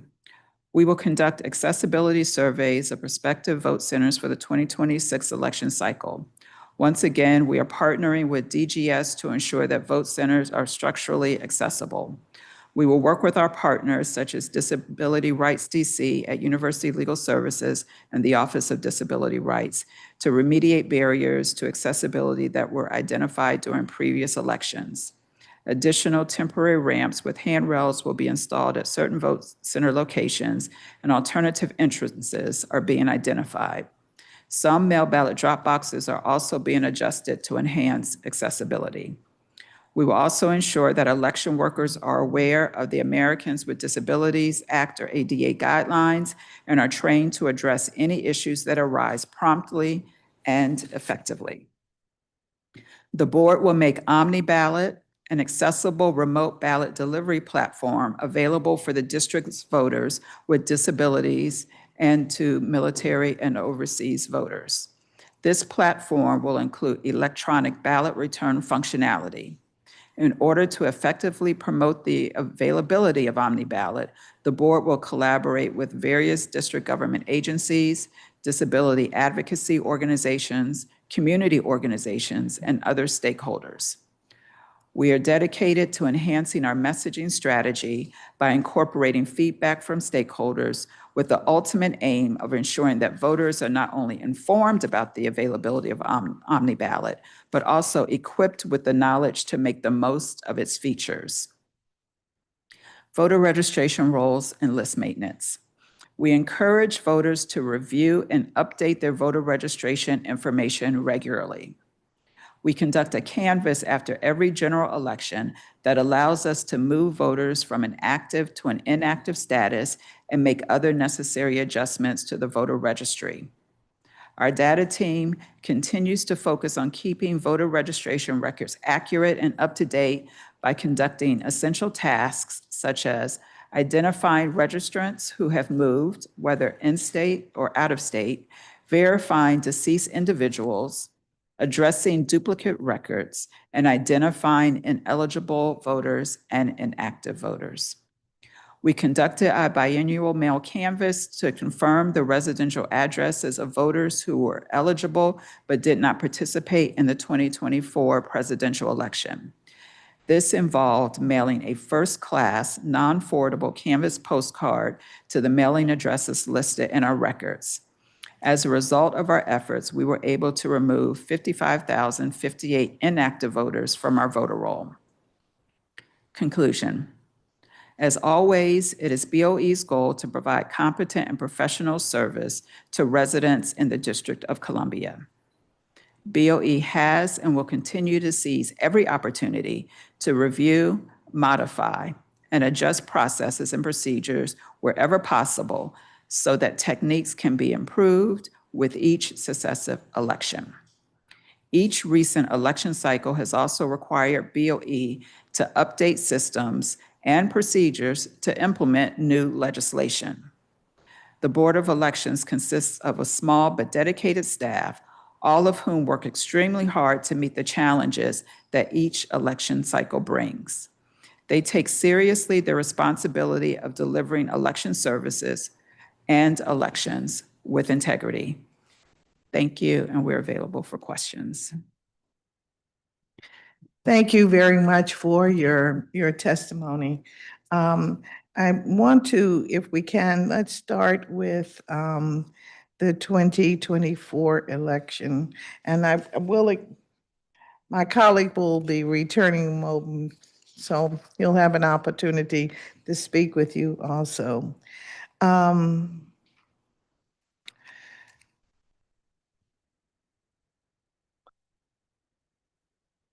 I wanted to ask about these 144 individuals that are listed as in your report to us, wrong ballot, wrong ballot.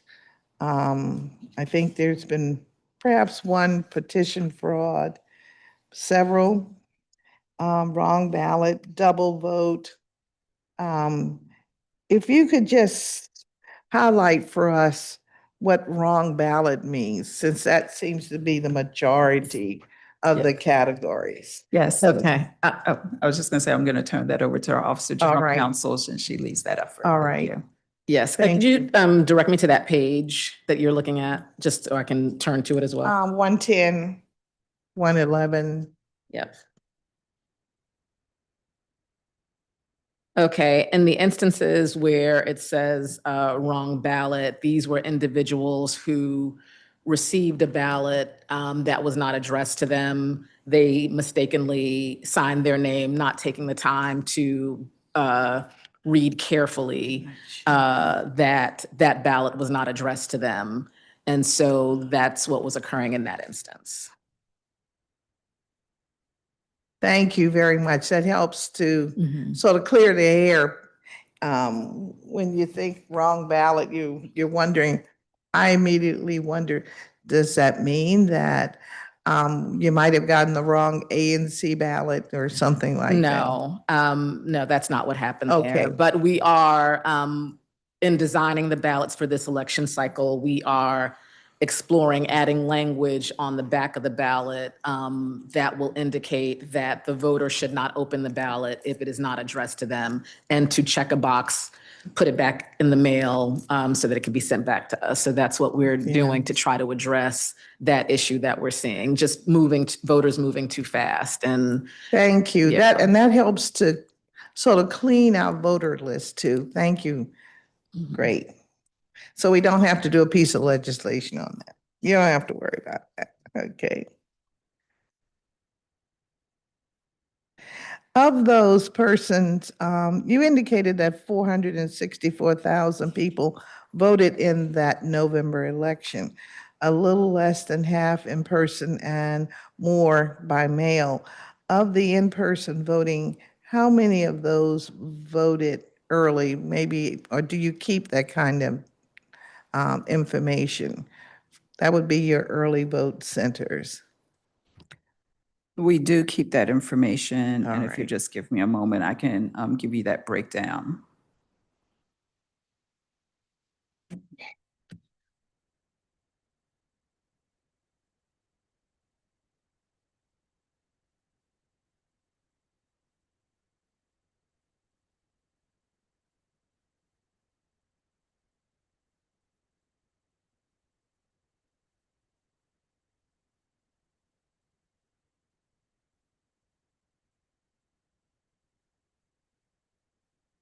And if you want to move to another question, it's going to Okay, be all right, archived. okay. I need to find it on the All right, archives. of the okay. website.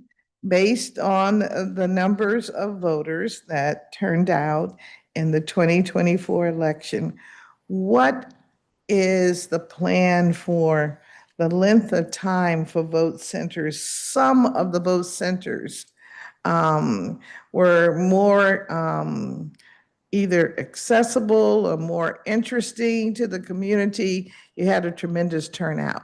And then some, you barely, you barely had a turnout at others.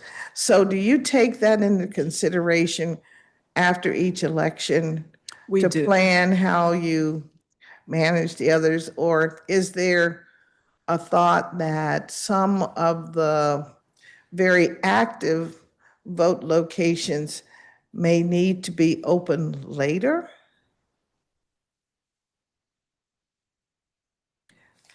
I mean, how do we manage that? We Yeah. do review activity at our vote centers after each election. And so that does help us to manage the a number of election workers we have at a given vote center. It also allows us to look at geographic areas in the city to determine if we need to have more vote centers within a certain area.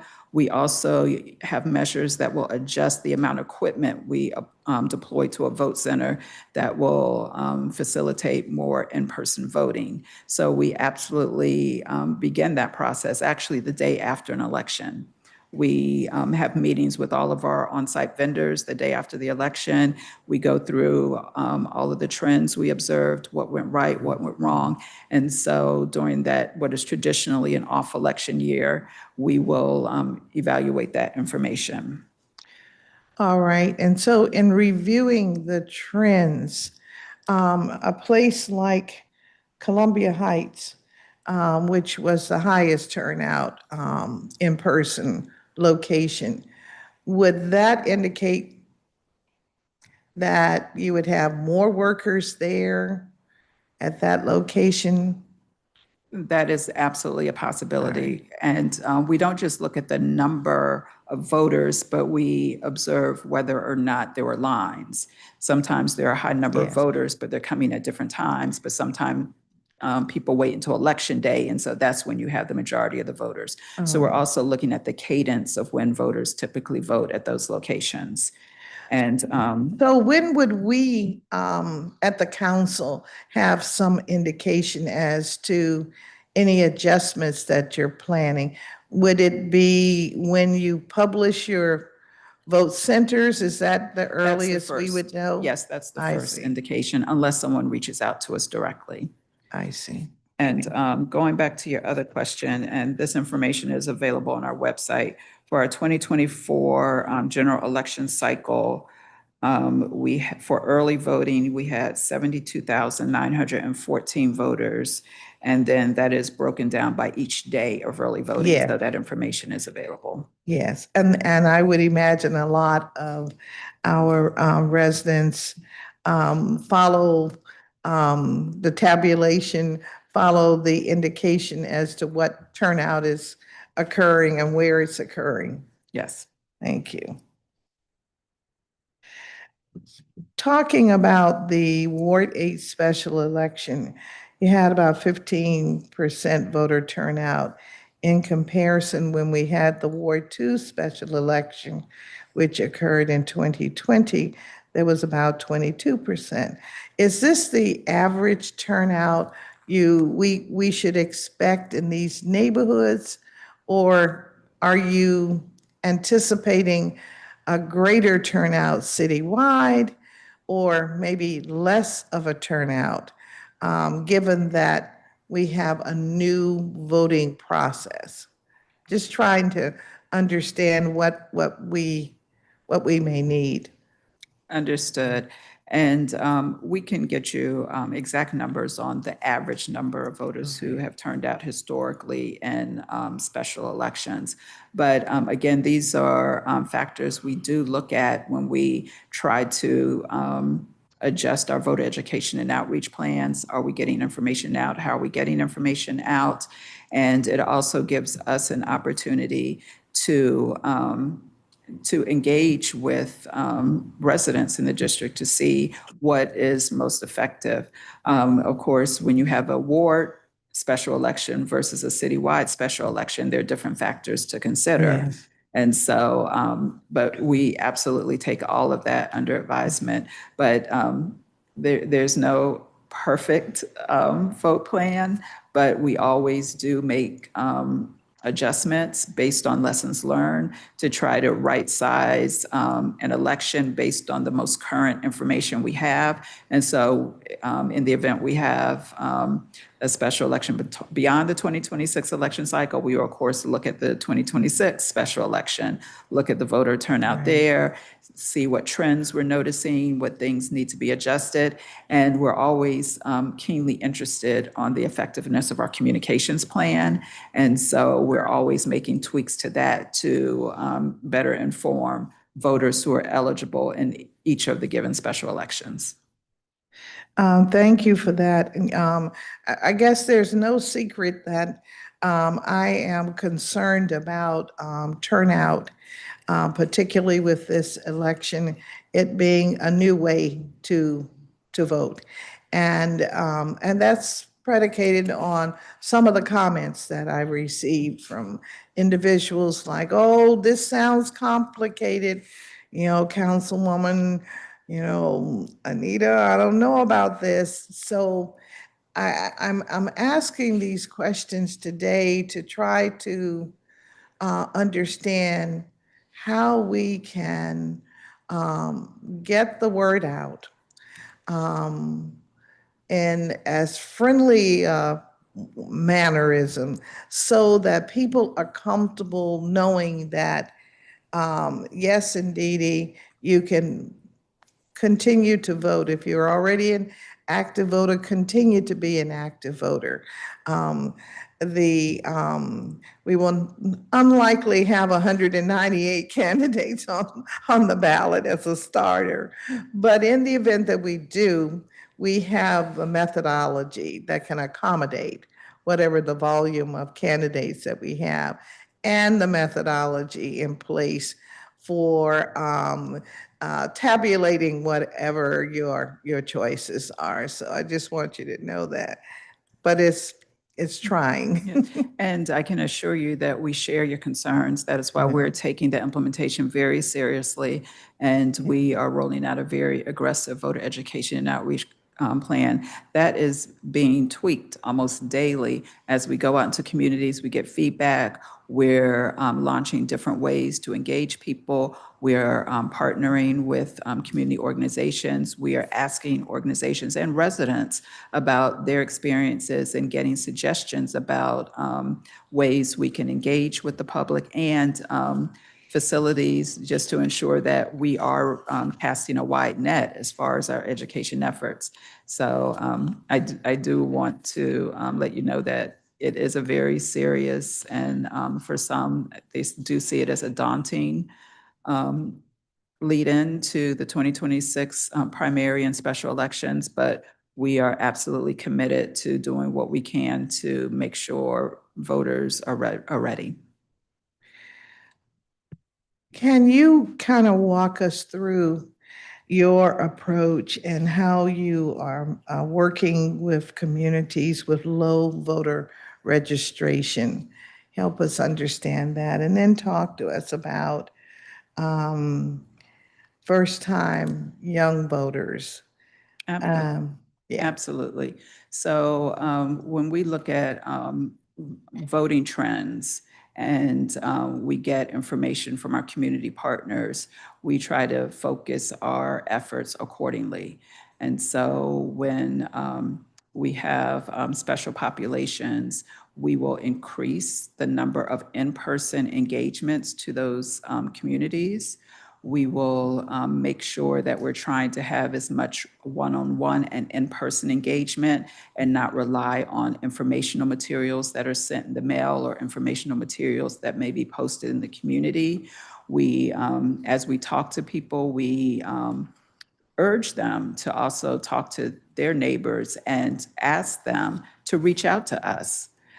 We are happy to reach and meet voters and residents where they are.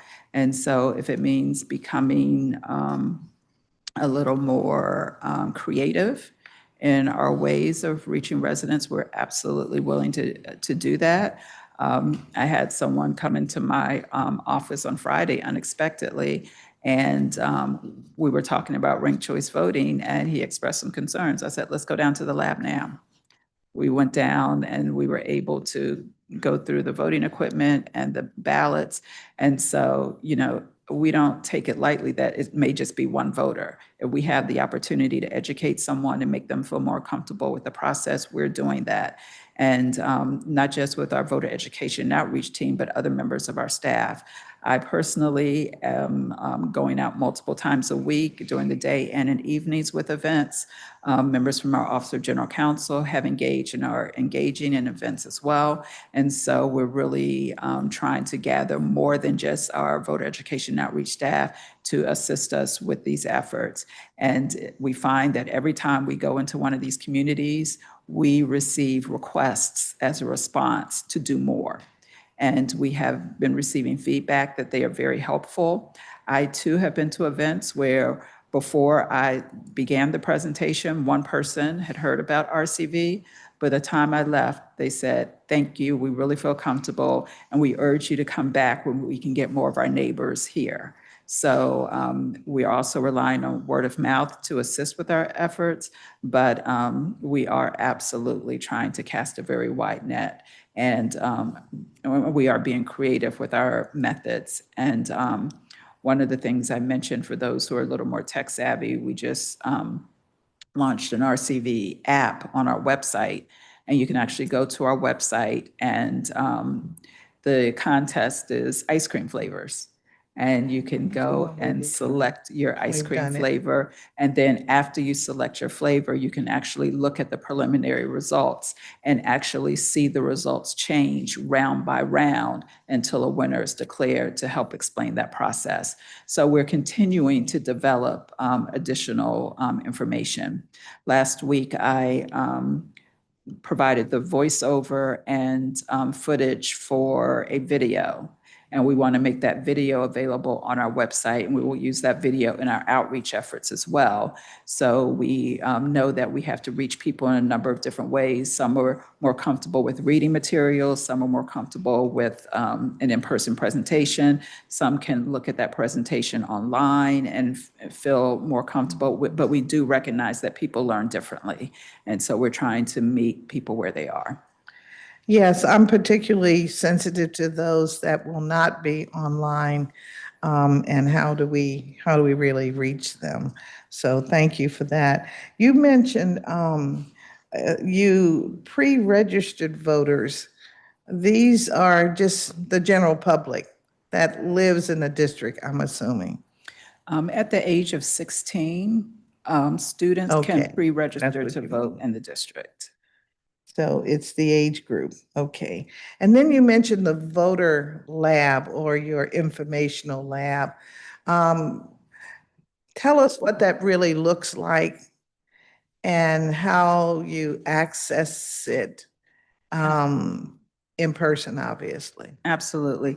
So in our offices, we have a dedicated conference room where we have set up voting equipment and we have informational materials and mock ballots. So you can either engage with equipment for the touchscreen or a paper ballot.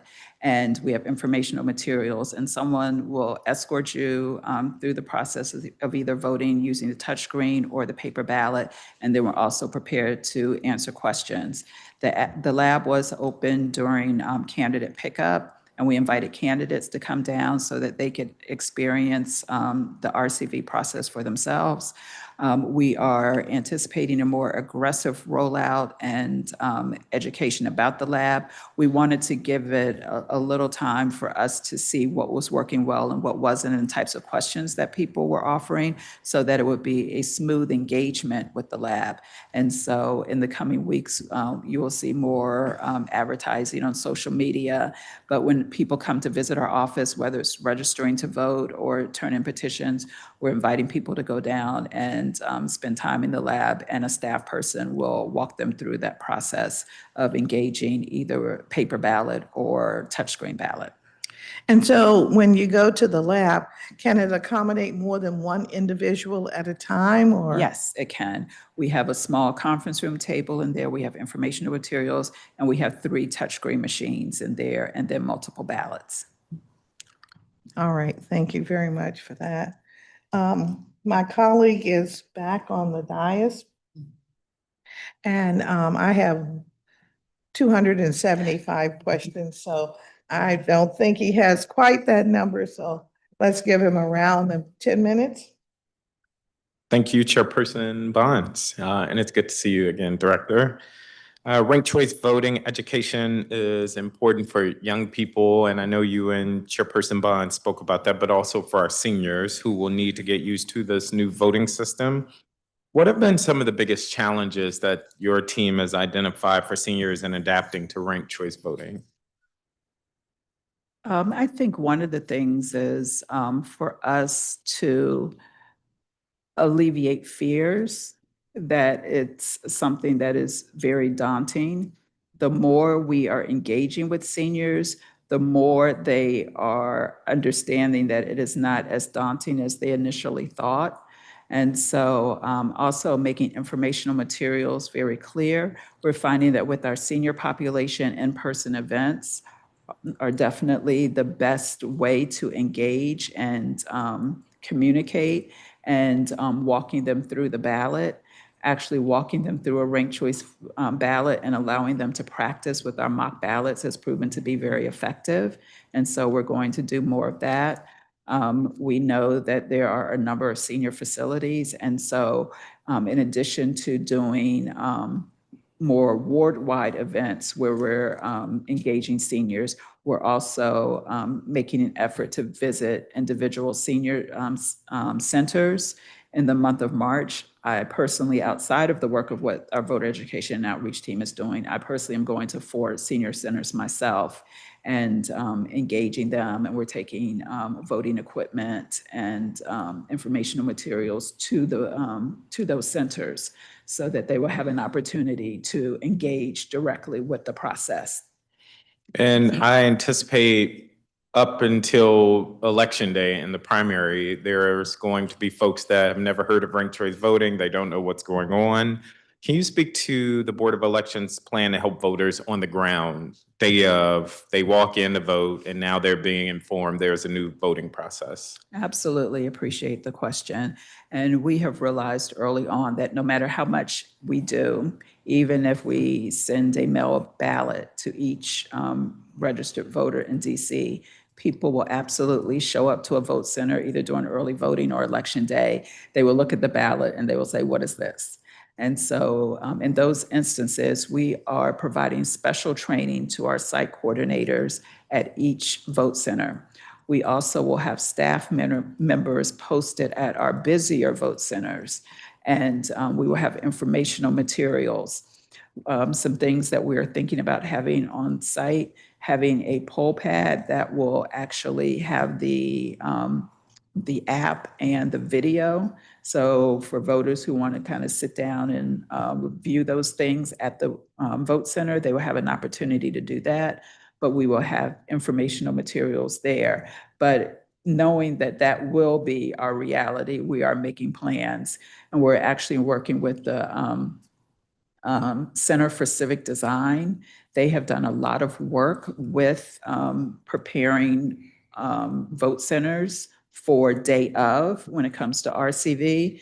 And I had a meeting with them actually on Monday, and they gave us some best practices on how to present materials at vote centers for those who may not be familiar with the process. And I recently attended a training, or actually I hosted a meeting and your team joined that meeting.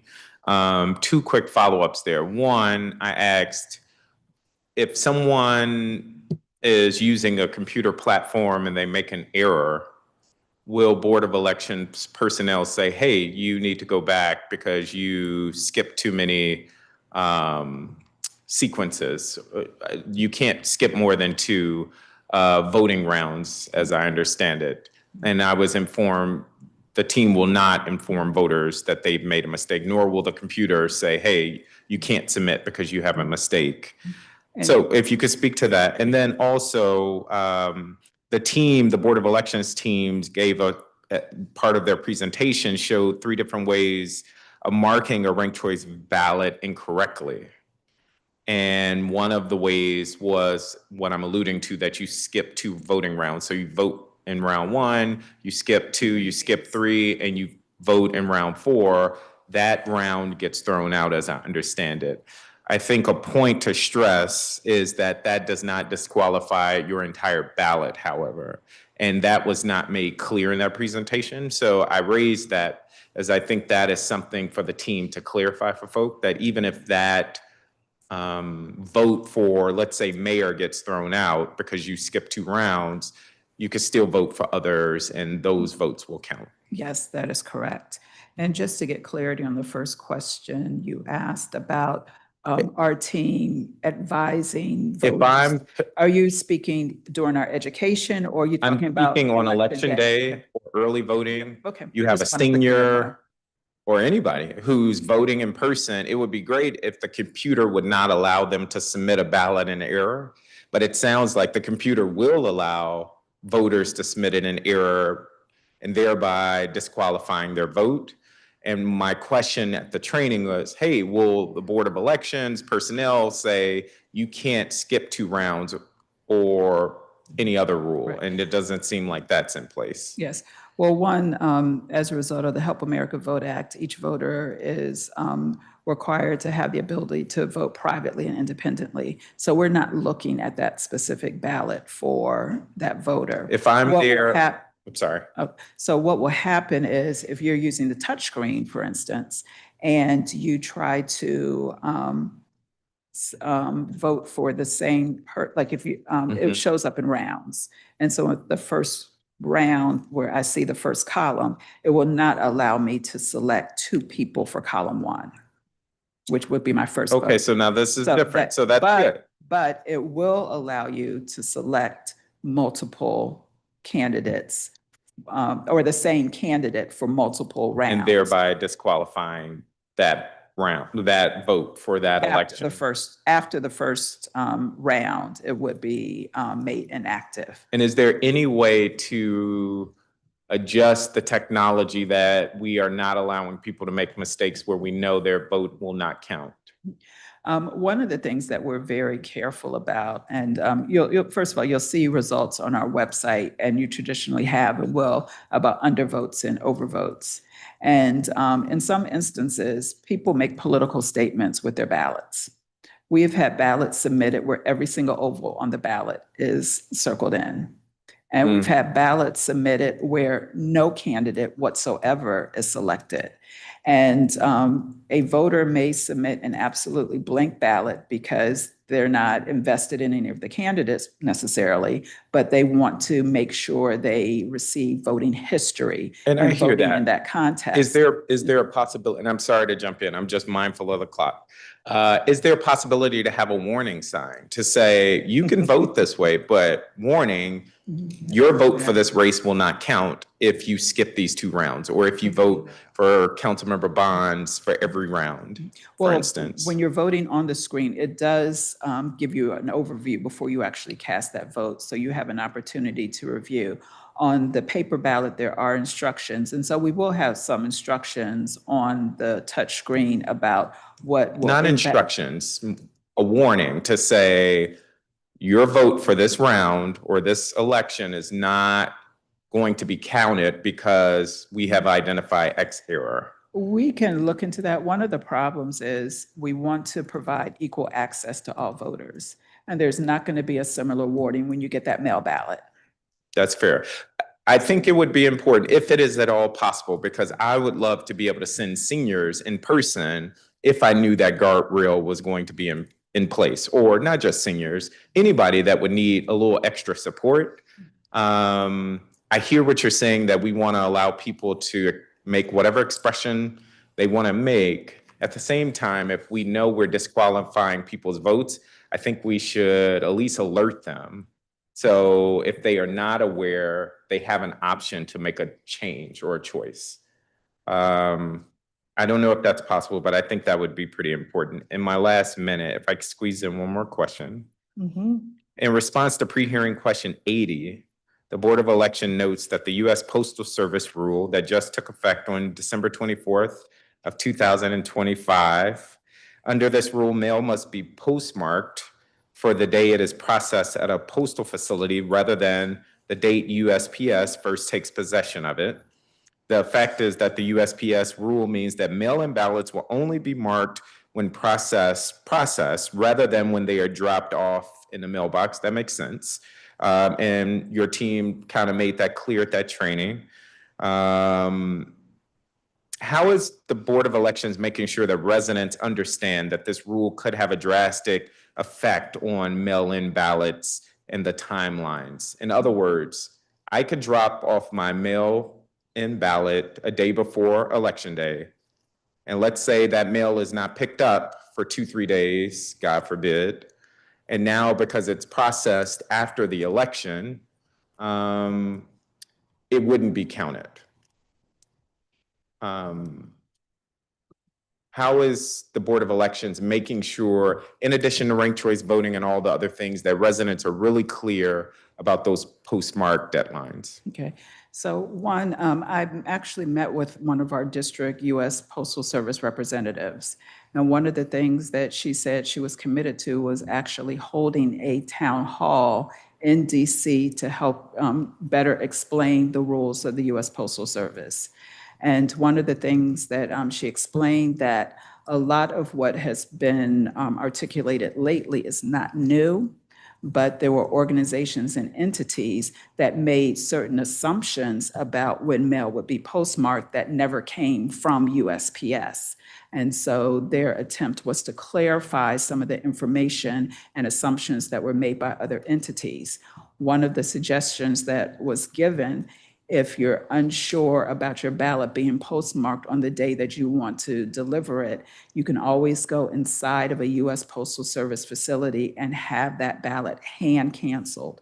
And that will ensure that that ballot receives a postmark for that day. And even that, I think making sure residents know that. Yes, and that is going to be tremendously Absolutely. important. And for reference, in the 2024 general election, there were 75,293 mail-in ballots. So we're talking about a significant share of our electorate is voting by mail. And I will turn back to Councilmember Bonds, but I think that's going to be important to share with folks. And then also using our mail ballot drop boxes when there is uncertainty or when you're getting close to that deadline. But we are going to issue guidelines and guidance about making sure your ballot is voted in enough time so that it will be counted. So thank you. Many thanks to my colleague for touching on some of the fundamentals of what we anticipate to be issues in this upcoming election season. But I wanted to go back to the training of site managers. Site managers usually means it's one individual that is sort of like responsible for holding the team of volunteers, workers together. Have you given consideration to, or will you give consideration to increasing the number of either site managers or deputy site managers so that in the very busy, what has traditionally been very busy election centers, that we actually can accommodate those that are coming in? There is a possibility that the district may see a huge turnout. There is a possibility. I certainly hope that it will be so. That being the case, we're going to have people who want to, based on some of what my colleague just shared, who just want to see that their ballot gets to the right source, either through our electronic equipment or the paper ballot process. So I just want to make sure that we are prepared. I've been around a while with these elections.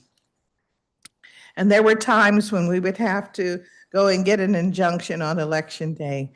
Given the status of our courts, where they're understaffed, I don't know that we'll be able to do that. So I'm trying to think about the different situations where we will need to make sure that we cover ourselves and have the information readily available.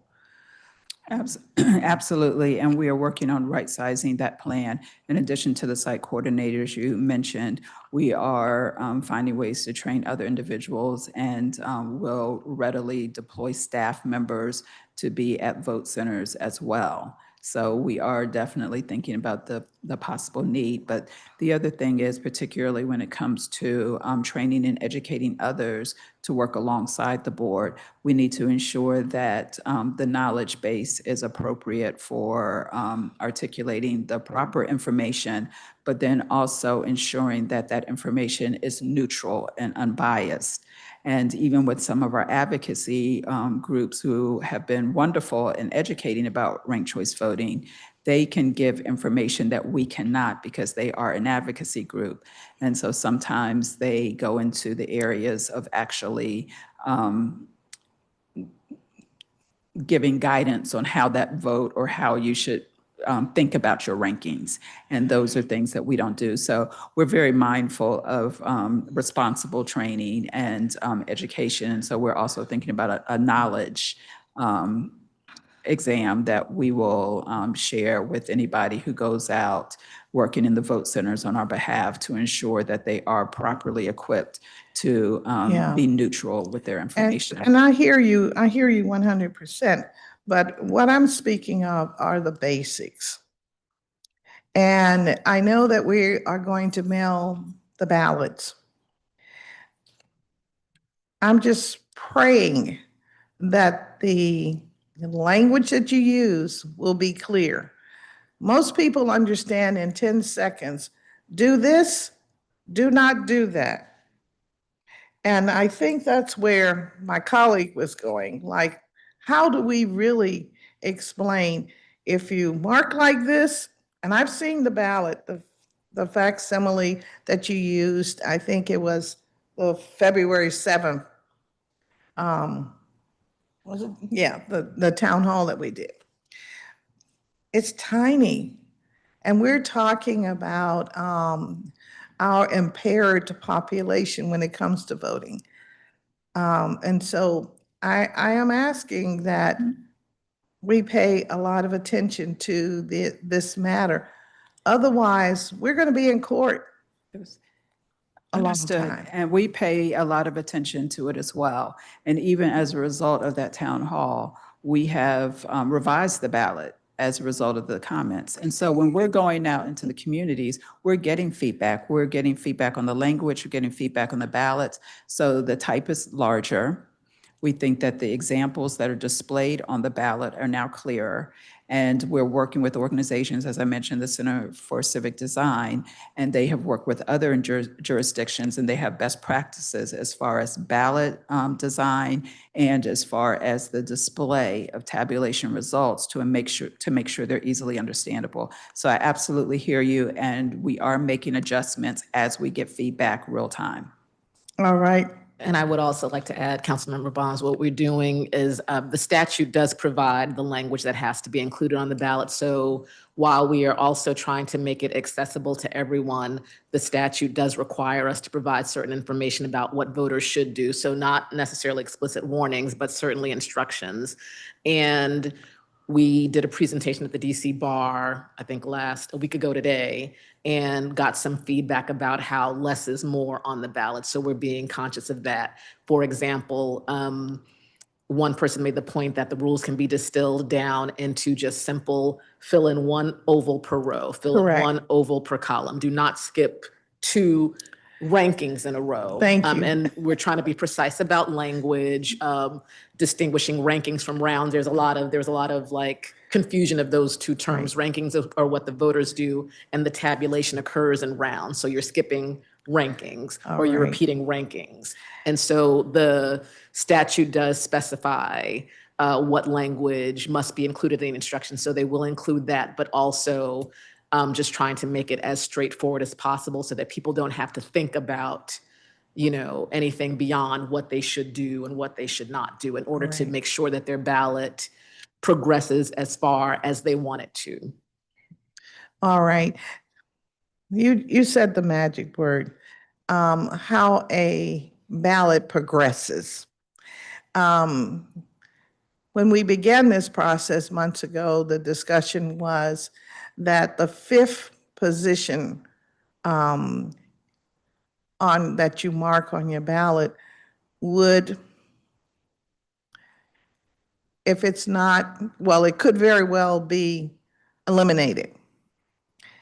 In other words, the understanding for many was that we start counting to eliminate the lowest number of votes.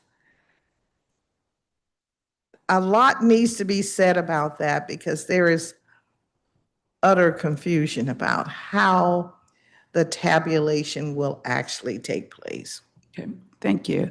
So the first thing, excuse me, the first thing I will mention, even though you are ranking up to 5 candidates, that does not mean a voter gets 5 votes.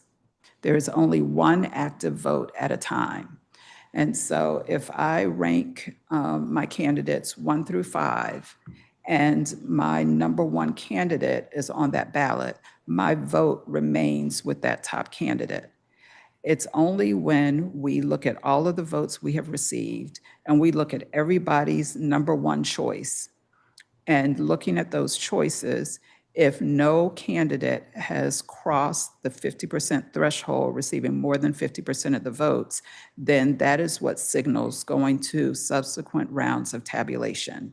Once you go to subsequent rounds of tabulation, the first step is looking at everybody who's on that ballot. So it could be more than 5 candidates in that particular contest.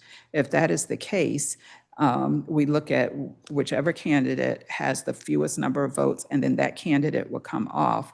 And then whoever voted for that candidate, those votes would be redistributed across the remaining candidates on that ballot.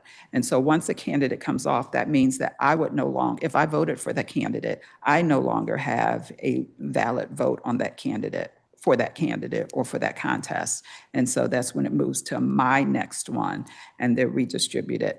But I think if you look at our website and the explanation that's with the RCV app, it explains like when a candidate comes off and then how those votes are redistributed to other active candidates to see when a candidate will cross that 50% threshold.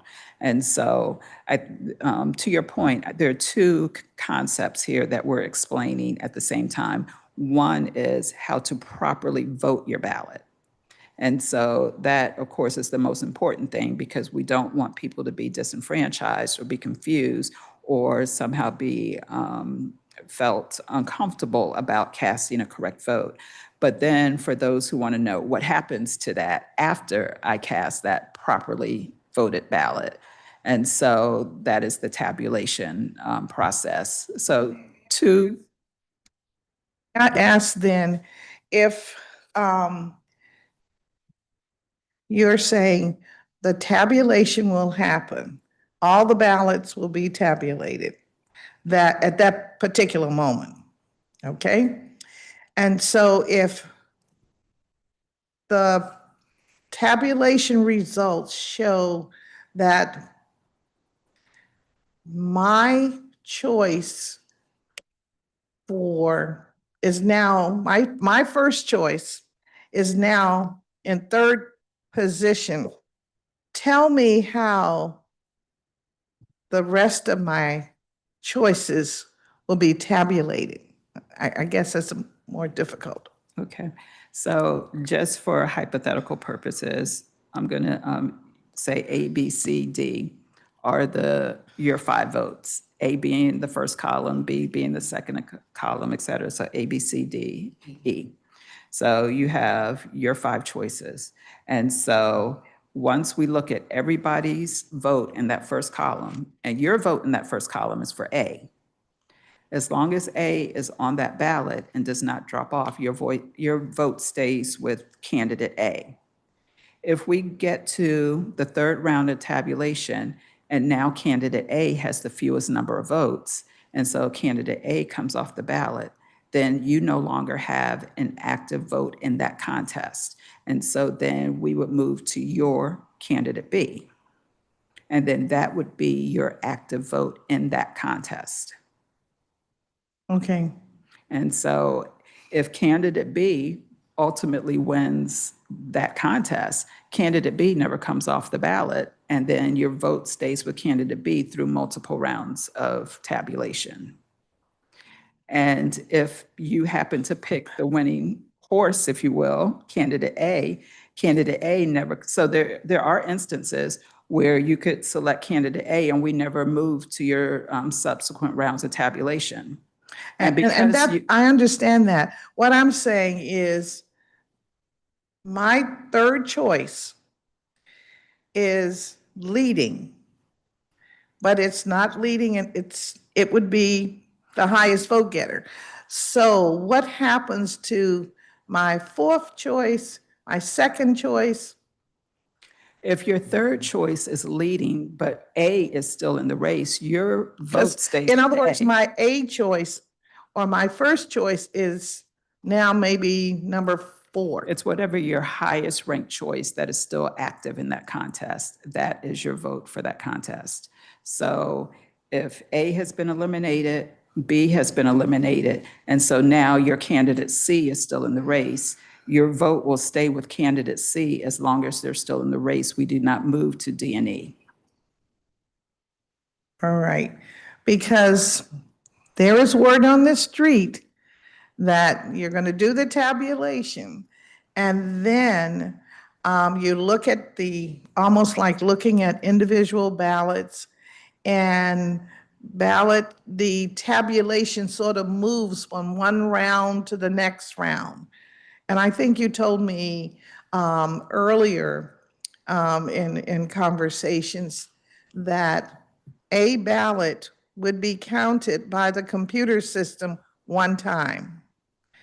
It's because some people were under the impression paper goes through the machine, tabulate the first, okay, the highest turnout.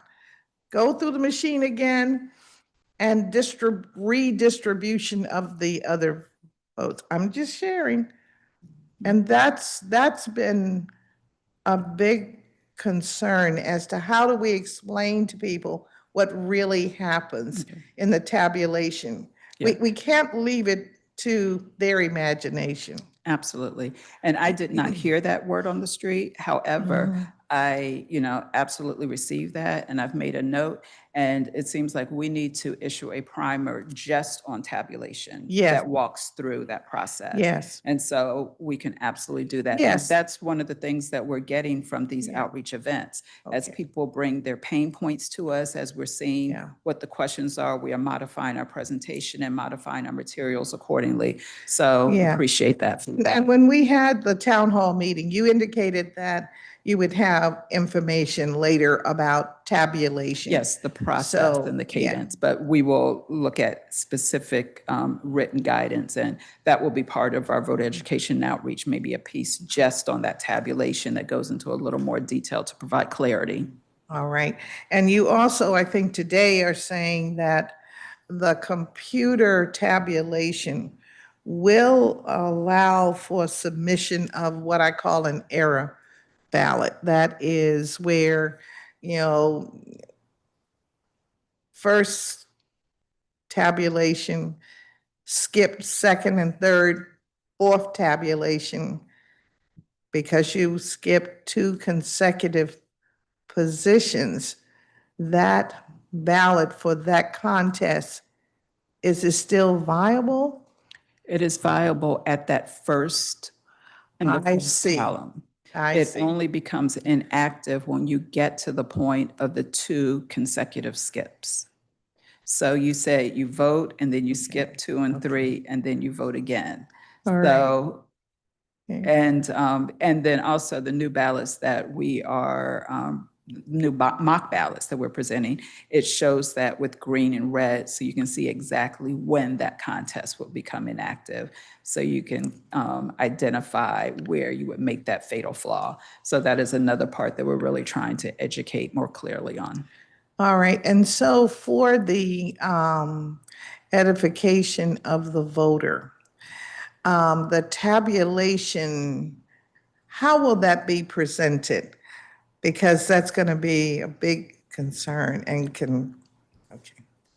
Yes, and we just, as I mentioned on Monday, I had a conversation with the Center for Civic Design, and they have best practices on the display on our website. And we've traditionally displayed and updated our website as we get ballots. And so we're looking at those best practices because we want to make sure it's not only clear, but that people understand it and that they can easily track individuals coming off the ballot and track those ballots being redistributed to other candidates. And so it doesn't do any good for us to have a process that works if you go to the website and you can't decipher it for yourself.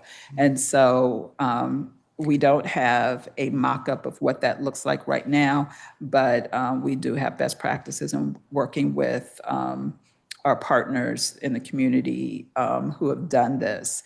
RCV Resource Centers, the individual organization we've contracted with to assist with implementation services between them and the Center for Civic Design. We really want to make sure we get it right, but then it's also something we're going to test. So once we kind of land where we think we need to be, we're going to see and ask people, and we've done that throughout this election cycle. We have feedback on our palm card and our FAQs that we've sent out, and we've adjusted according to that feedback. And I do want to just publicly thank Georgetown University's School of Public Policy. They were very helpful in providing feedback regarding a lot of our information and making sure that it's displayed more clearly. And we will absolutely continue to use individuals to review how the display is working. Well, this committee is going to ask for copies of information that you have received as it relates to best practices. And we'd like to get that within 10 days, please. You have more questions? Yes, thank you, Chairperson Bonds. Director, in response to pre-hearing question 14, the Board of Elections reported serious electrical infrastructure issues during the July 2025 special election, during which abrupt power losses increased the potential for data corruption. Board of Elections also noted HVAC malfunctioning that increased the risk of hard drive failure and data loss. What steps is the Board of Elections taking to ensure that electrical or HVAC problems do not endanger election operations in the upcoming primary?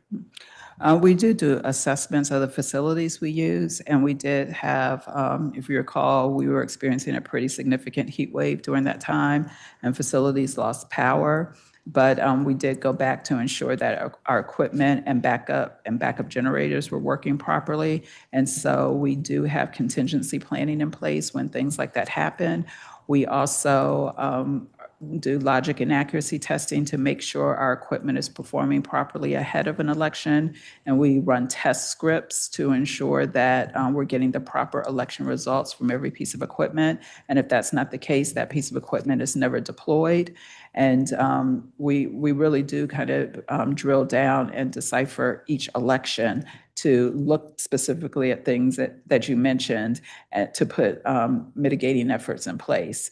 And so our logistics team is. Sorry, the agent. Go ahead. Go for it.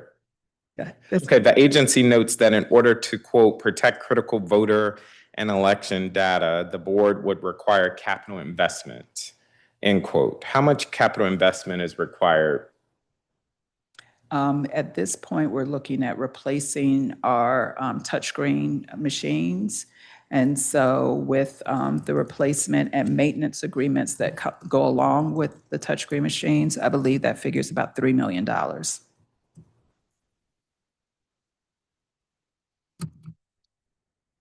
In response to question 84, the Board of Elections discussed accessibility issues that have come up in fiscal year 25 and 26.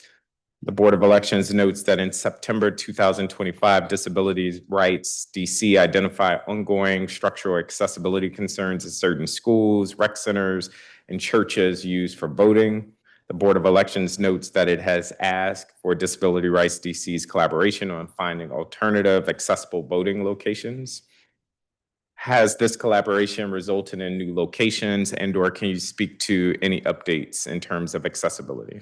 We have absolutely changed some of the locations from our 2024 election cycle. We have just begun the process of going out and looking at the different vote centers for structural issues and barriers. And so we're in the process of doing that now. Unfortunately, our ADA coordinator resigned less than 30 days ago. And so we are fast tracking the replacement of that individual. So we have other staff members stepping in to fill the gap to ensure that we continue moving forward. But that is definitely one of our priority hires so that we can make sure we are adequately assessing all of our locations. And I imagine you're in the process of rehiring for that position. Absolutely, that's a priority. And I will just add that, we are always looking for facilities that can accommodate the voting program. And we would love it if all of these facilities could be 100% structurally accessible. But there may be facilities in those vicinities where these vote centers are that are accessible. The question is whether or not they can accommodate the voting program that has to take place within that facility. And that is a hard, that it's a hard lift. Understood. And as you are interested in accessibility, I just want to assure that we too take it very seriously. And we have actually had instances where we have surveyed a facility and we went to drop off the equipment, and I just happened to be at that drop off, walking up to the front door of the rec center, and the bricks were literally taken out of the walkway that needed to be repaired, that was impeding process to the door. And so we had to make an emergency call because here this vote center was supposed to open the next day, and it was now inaccessible, you know. And so things do happen between the time that we make the initial assessment and when we deliver the vote equipment. And we make every effort to move very quickly and work with our government partners to get those issues addressed. Thank you for that. The Board of Elections notes that it is monitoring several pieces of congressional legislation that may impact your operations. One bill is the Save America Act, which would require documentation or documentary proof of U.S. citizenship as a condition for voting, and impose photo requirements for all in-person and mail-in voting. If this bill becomes law, and it's important to stress it is not currently the law, but if it were to become law, how would that impact the Board of Elections operations for this upcoming primary season? It would significantly impact what we do. We currently do not require ID when someone comes to vote in person. And so it would potentially mean turning voters away who do not produce that ID. And I hear that as it would disenfranchise thousands of district residents. Absolutely, seeking to absolutely. vote. And then it would significantly curtail the mail ballot process if someone does not provide that ID with their mail ballot. We do have a cure process, and so we can absolutely reach out to the voter and try to get them to cure the ballot so that it still can be a valid ballot before we get to the rounds of tabulation. But there are absolutely some challenges to that. We will also have to change our election worker training guidelines, our ballot clerks, and how they receive ballots and the information that they provide to individuals coming to vote in person. So there would be some significant changes we would have to put in place, but the ultimate impact of that would absolutely be disenfranchising voters in the District of Columbia. I think that's important for us to stress for district residents. I know there's a lot happening, but there's an active campaign, I believe, this is me saying it, not you, I believe, to disenfranchise American voters. So that's something for us to keep an eye on. In response to pre-hearing question 63, the Board of Elections noted that it has set up ranked choice voting labs and a ranked choice voting lab, an interactive project that allows visitors to practice in a ranked choice voting contest. So far, a few users each week has used the lab, but Board of Elections says usage is expected to increase once the lab is promoted more. What kind of engagement or promotion has the Board of Elections done about this lab? And are you seeing the uptick that you're hoping to see? The education initially was with individuals who came to our office. So we started with candidate pickup, and that was the first day the lab was made available. And so not only did we put RCV materials in each candidate packet, but we invited candidates to go to the lab so that they could experience what a paper ballot would look like and what the touchscreen would look like. As individuals come to our office to register to vote, change voter registration, drop off petitions, again, they're offered the opportunity to go to the lab and experience RCV. We wanted to do a soft launch initially to see what the questions were, to see if we needed to refine some of the techniques. We actually moved some of the equipment out to make the room more comfortable, and we have a table in there so we can actually sit down with individuals and go through our FAQs and materials that are in the lab as well. The next big push out would be social media. And so we have not started that phase of rollout, but now that we've refined the process, social media rollout and including that information in our informational materials will also be very important. And we've not done that yet. And so that's when we really expect to see the uptick in usage. Awesome. Well, that is primarily the questions I had. I do want to just take the last minute to applaud the Herculean efforts that you and your team are undertaking to ensure that district residents are informed about ranked choice voting, the work that you're doing to monitor what's happening on the Hill. I think you've unfairly gotten beat up a little bit in this process. And so I just want to take this opportunity to thank you. And I'm confident that there's more work to do, but that we will pull off a successful primary election season. And that's in large part because of the work that you're leading at the Board of Elections. So thank you. Thank you for your comments. Thank you very much, Councilman. I wanted to go back to the disability issues and ask, as it relates to the readiness of the selected election centers, is DC DGS working with you to make sure and give you feedback? Yes, absolutely. They do work with us, and when we identify issues, they've even assisted in installing temporary ramps.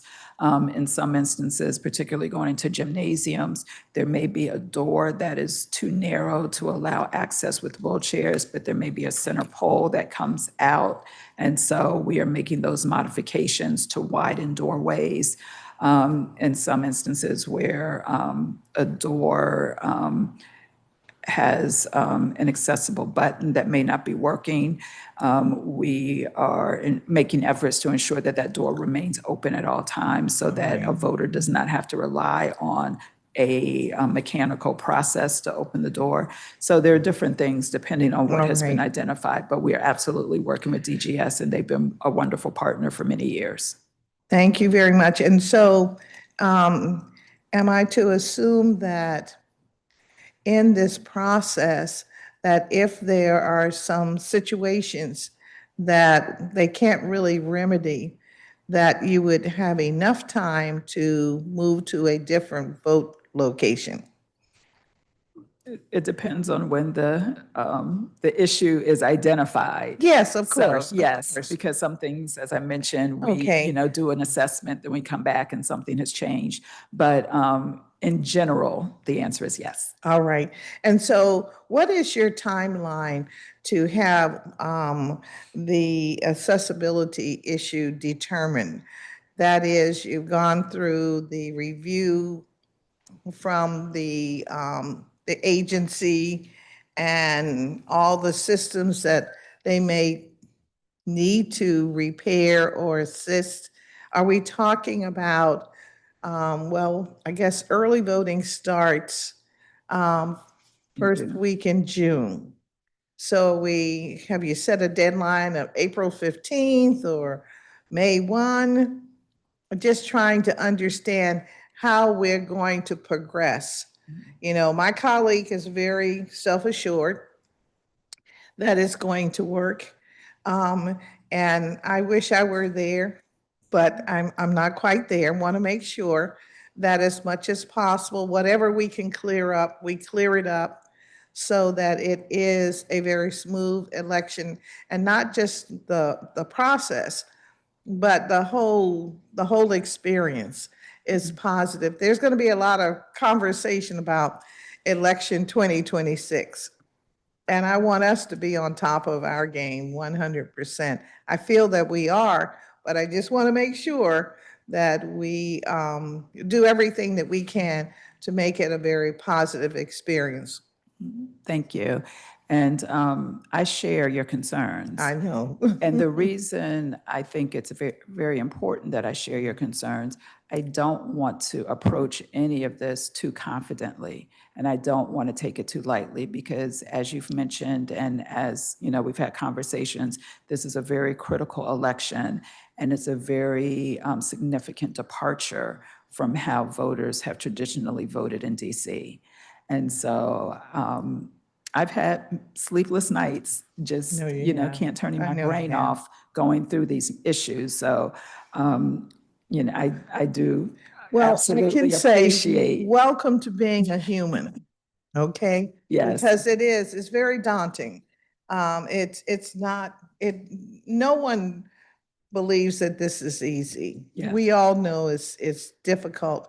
And quite honestly, from Brian Segi's comment earlier. Well, you know, the initiative passed. You should have known, you should have put money.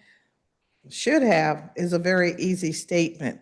The realities are, how do you count your money? And they're always competing issues. Voting is one of the most important principles by which we all stand in the United States, in the district. So that isn't the issue. The issue is, when do certain things happen? Yes. And Yes. And you know the routine. Yes, yes. You know what you have to go through. Yes. I mean, you don't have a clock that tells you when poll pads, for instance, are going to fail. We may get new poll pads, but if we don't check them out, you know, operate them, test them, they may very well fail. Then if the electrical system at the location is faulted and we don't know it, they may still fail. So, you know, you try to be prepared, but it's not as easy as we say that it is. So just trying to examine this arena of voting, how it's going to go, are we prepared, how we are prepared, you know, is very, very important. In previous years, we have given very little attention to the Board of Elections, to be very honest. I've been here for almost 14 years. Very little attention has been given to the Board of Elections. But now, the whole nation is talking elections, big time. You know, you're on the map. And so we want to just make sure, and I hope you understand that. Oh, absolutely. And just to get back to your question about accessibility and timeline. Yes. So we always begin with looking at things from the prior election cycle. And so we are looking at those facilities that were deemed operationally inaccessible, and looking at those issues. So that is one thing that we have started doing now. We also are looking at the placement of our curbside voting, which is wanted to one ask thing you about that. we Thank you. have available for residents who have mobility challenges or who may be more advanced in age. And we do offer the ability for them to drive up to any one of our vote centers, and we will bring a ballot to them in a secrecy sleeve and ensure that they are able to vote that way as well. This I hope month, that you will have multiple technicians, so to speak, at those very active yes, locations. we absolutely right size based on volume. And in some instances, we've had to make game time decisions. We've had to deploy additional equipment to a vote center that is, for whatever reason, unexpectedly busier than we thought. And so we do have technicians on board to do that. And then this month in February, we're actually meeting with the mayor's office on deaf, blind, and hard of hearing. We have a virtual meeting with them and an in-person meeting with them this month to go. This month is March. Yes, March. Okay. Yes, March 24th and March 31st. Okay. Yes. Thank you for that. That's good news. The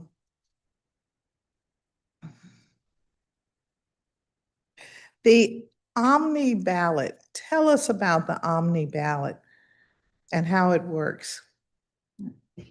So Omni Ballot is an online portal that allows voters with disabilities and our military and overseas voters to cast their ballots online, not through the internet. They can transmit them and then they'll be printed out, or they can submit them electronically. And it's just a portal that we use that is offered by Democracy Live that allows those two communities to vote. And so it would be individuals who had indicated that they would have to vote, that they're out of state, so to speak. No, not only out of state, voters with disabilities, and military and overseas voters, they can avail themselves of that portal. All So right. yeah, for the people with disabilities, you don't have to be, out of, state. All right, but the Omni ballot will be available to anyone who requested? To the military and overseas voters and voters with disabilities. Okay. All right, and so. And there is a request form that they can use. All and we're right. that's Finalizing where I'm and updating headed. that. form, Okay, yeah. thank Mhm. you.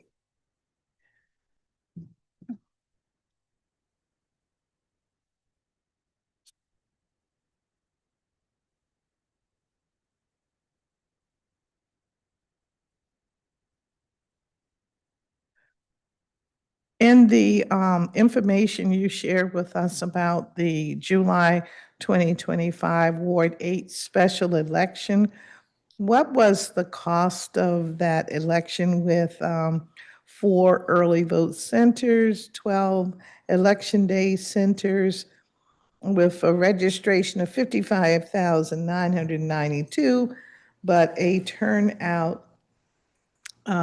total turnout of about 12,000. The cost of that election was approximately $400,000. Is that the average cost per ward to do a special or one candidate election? No, there are factors that are considered. So we look at the number of registered voters per ward, or if it's a citywide special election, the number of registered voters. Because one, mailing a ballot to each one of those voters, we know what that cost would be. And so that's one thing we use to get the cost. And then also mailers to those households in that ward or citywide to alert them of the special election. And so it absolutely varies based on population more so than anything.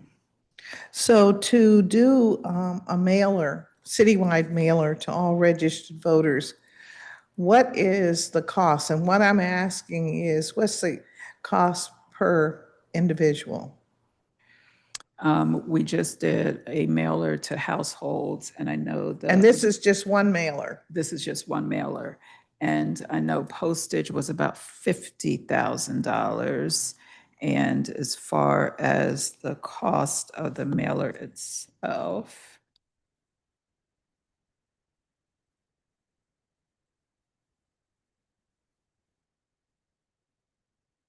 I want to give the public an understanding of why these events, these very important events, are costly. yes.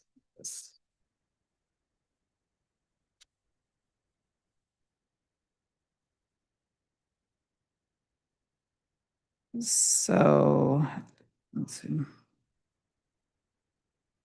So for the mailers that we just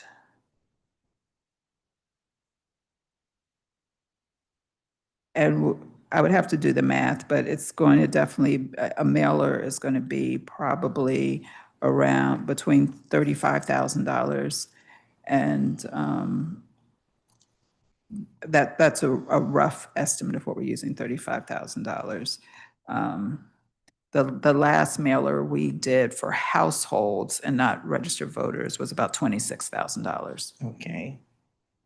And so it depends on if the mailer is targeted. And so if it's targeted to voters or targeted to households. And so a household estimate would be 26,000. Are you required by any national or federal statute to mail exclusively to registration list as opposed to household mailings? As far as our informational materials? Yes. No. Or any correspondence coming out from a Board of Elections?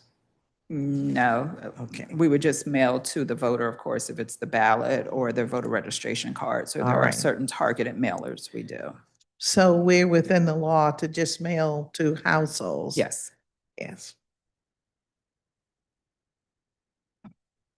I'm just checking everything that we can, that we know of.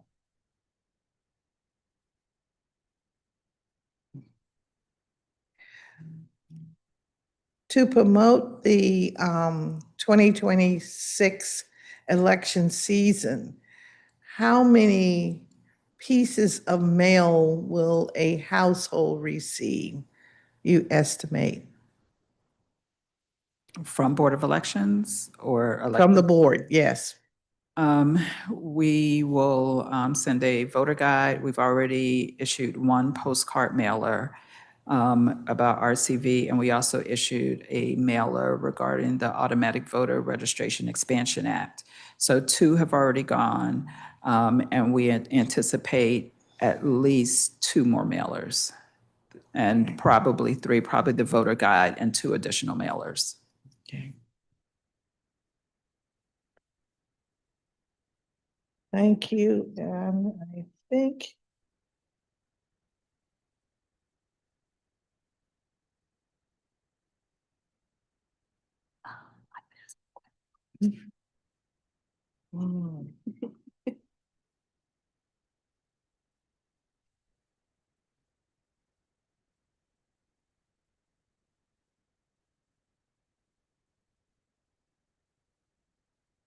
how will outreach be done with displaced and homeless citizens? How does the board go about that? We work with our community partners, and a lot of displaced and homeless individuals have some attachment to a facility or an organization or a soup kitchen or a means that, or a facility that provides meals. And so we work with those entities to reach that population. All right, now, what are we going to do to help people, all of us who will be getting a mail ballot? I would imagine it's going to be at least 6 pages, probably a page for each contest. Just sort of thinking out loud. And they're going to get this packet. This packet will probably cost us, what, $2 or $3 per packet? Because it's going to be thick. The font will be large enough so everyone can read it. Probably 12, 14 point, not 8 or 10 point for the type. Will each sheet have instructions, same instructions as to how to mark the ballot? And if so, we're now thinking maybe a legal size piece of paper.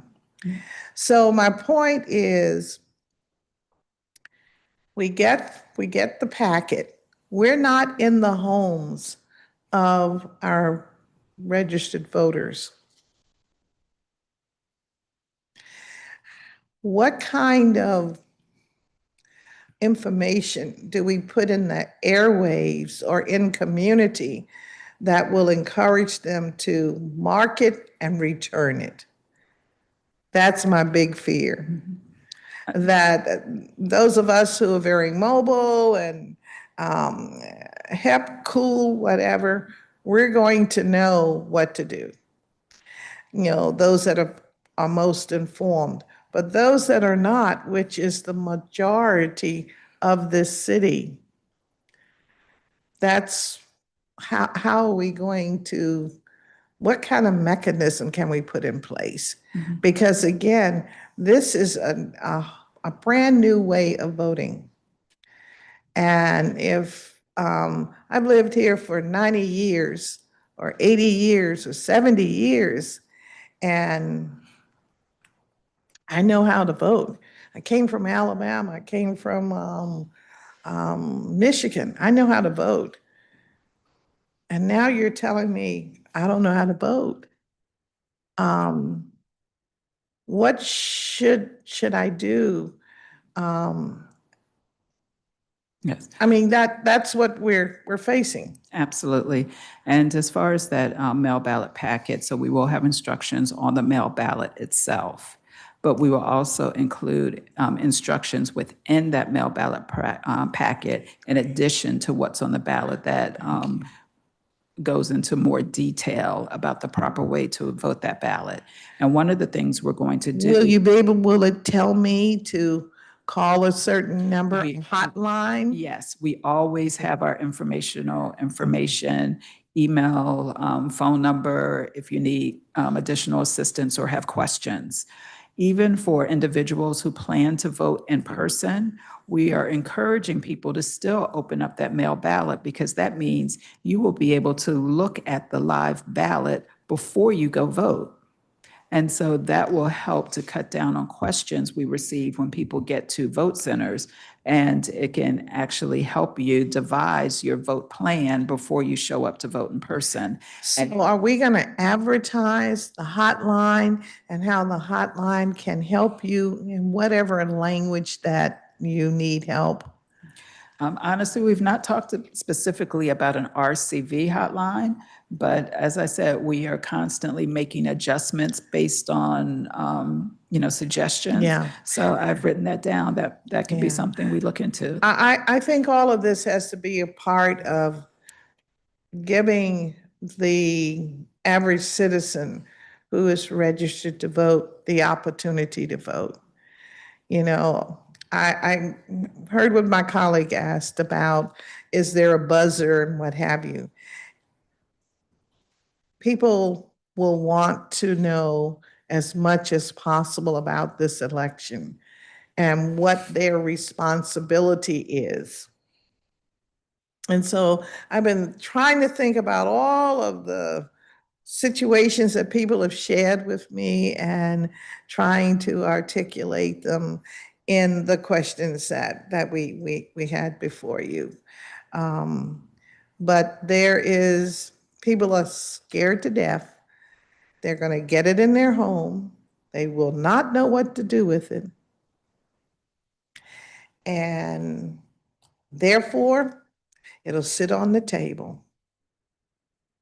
Yes, and in addition to our formal efforts to educate, I even personally am engaging in informal opportunities to educate. I keep palm cards in my car.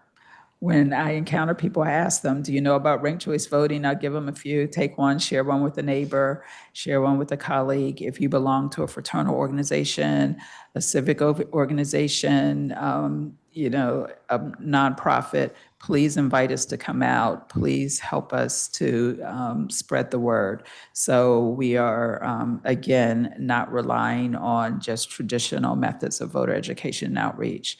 But I absolutely appreciate your concerns, as I've stated earlier. All right, well, thank you for that. And I believe during the town hall meeting last month, you sort of implied that if you can get to a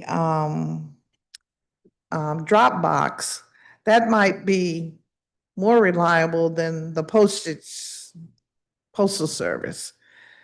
And that means to me, you're going to have boxes all over in their usual locations, but maybe you're going to have a few more locations.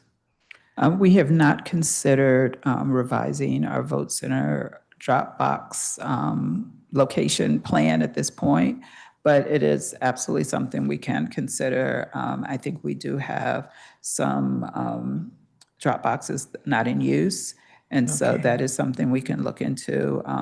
We are required to have no fewer than 55, but I certainly would make sure that they are maybe around our benefits offices places where we know people are going to go. If we haven't targeted the few grocery stores that we have, certainly east of the river, that would probably make sense.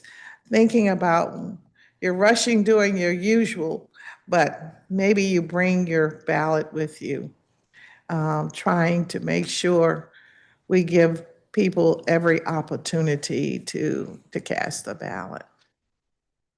Thank you.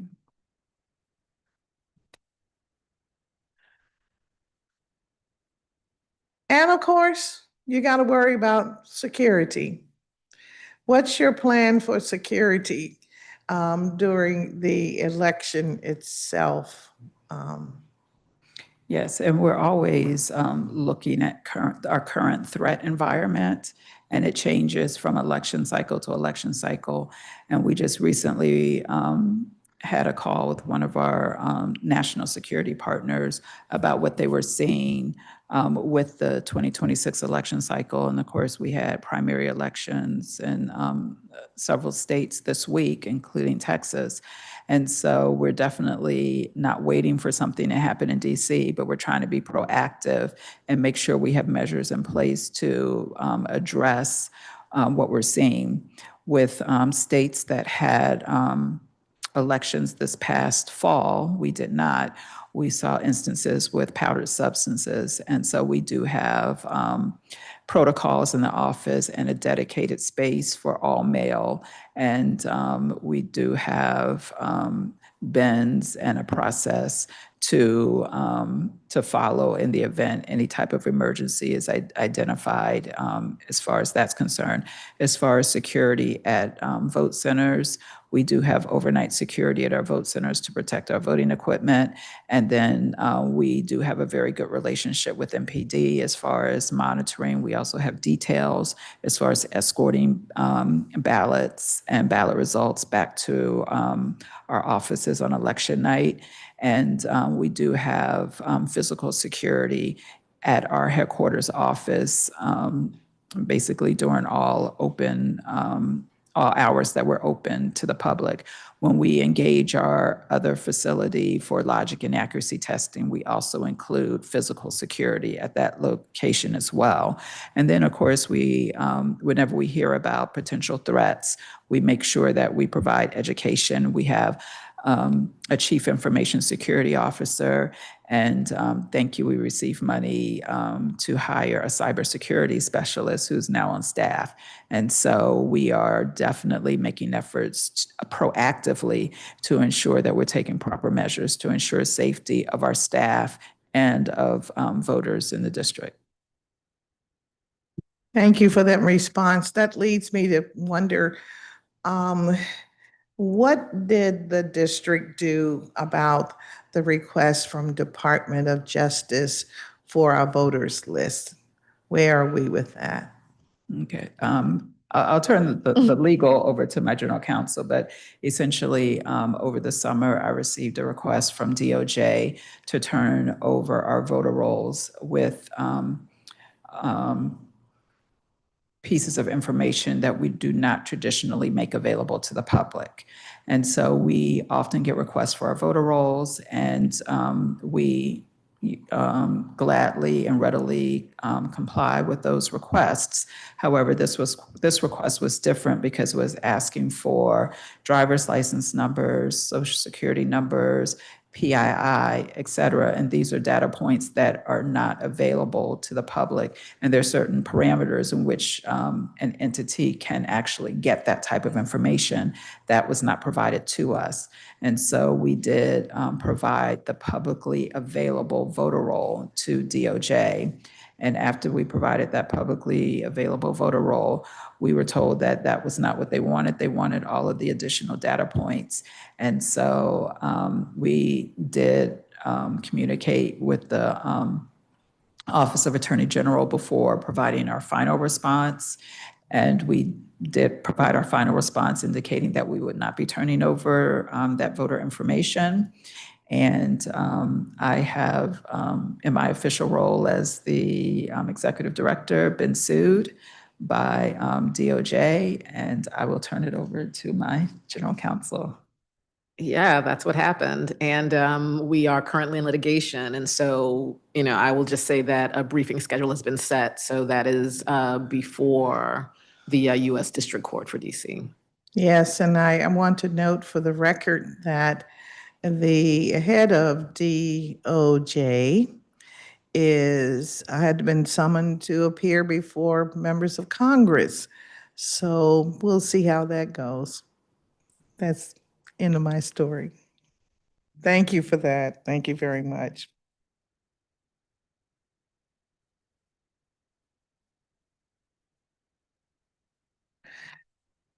I want to ask about the Board of Elections decision to approve a delegation of authority on February 4th, 2026. Can you tell us a little bit about that and whether or not the public was given the opportunity to comment? The purpose of the delegation of authority was to outline which responsibilities belong to the board, which to the office of the executive director, and which to the office of the general counsel. The statute does not necessarily articulate what is within the purview of each of those divisions. The board is a 3-member board, and throughout the statute, there are references made to the board doing this or the board doing that. But in actuality, those duties are necessarily conducted or executed by the day-to-day staff of the Board of Elections. And so the purpose of the delegation of authority was to make clear which entity within the board does what activities, so that there is clarity as to what each of those entities does. Thank you for that. And if I'm not mistaken. And it was only the most recent one, the most recent one that we had before the current one was signed by Chair Togo West. And that was, I think, in 2011. But the board has from time to time, and that one was a bit more limited, but this one was to encapsulate how the board staff, little b board, actually executes the work of the agency. Yes, and if I'm not mistaken, as a chartered organization of our government, I do not believe that there is any designation whatsoever. That's what you're informing us of. And so as to who does what and how, it just simply says the Board of Elections.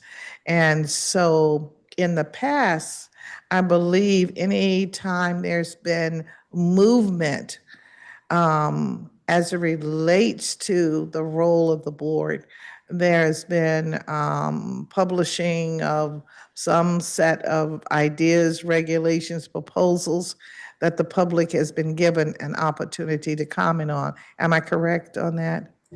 With respect to delegations of authority, I'm not sure. This is not a rulemaking where there's a comment period that is provided for by statute.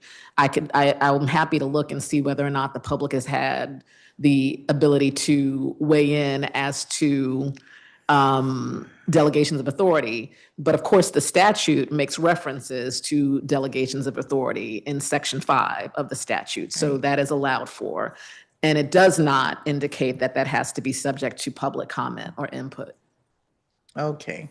I would really like to know that we're on solid ground in taking that. Everything is more transparency. And I just want to make sure that whatever we do as a government, that it's the appropriate action and action that we can stand on.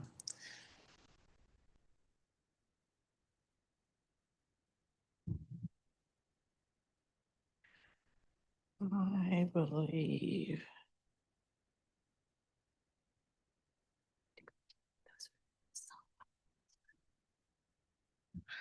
Oh, I would be remiss if I didn't ask you, what is the current condition of the warehouse facilities? And let people know where we're talking about warehouses. So, Please. yes, we have a facility that houses our voting equipment, and we have staff members there. That is also the location where we conduct our logic and accuracy testing ahead of each election. We house our education and outreach materials there, our promotional items there, et cetera. And so we did indicate that the space was not adequate for us to conduct logic and accuracy testing due to poor lighting, poor ventilation, et cetera. And so adjacent to that space was space that was housed by DCPS.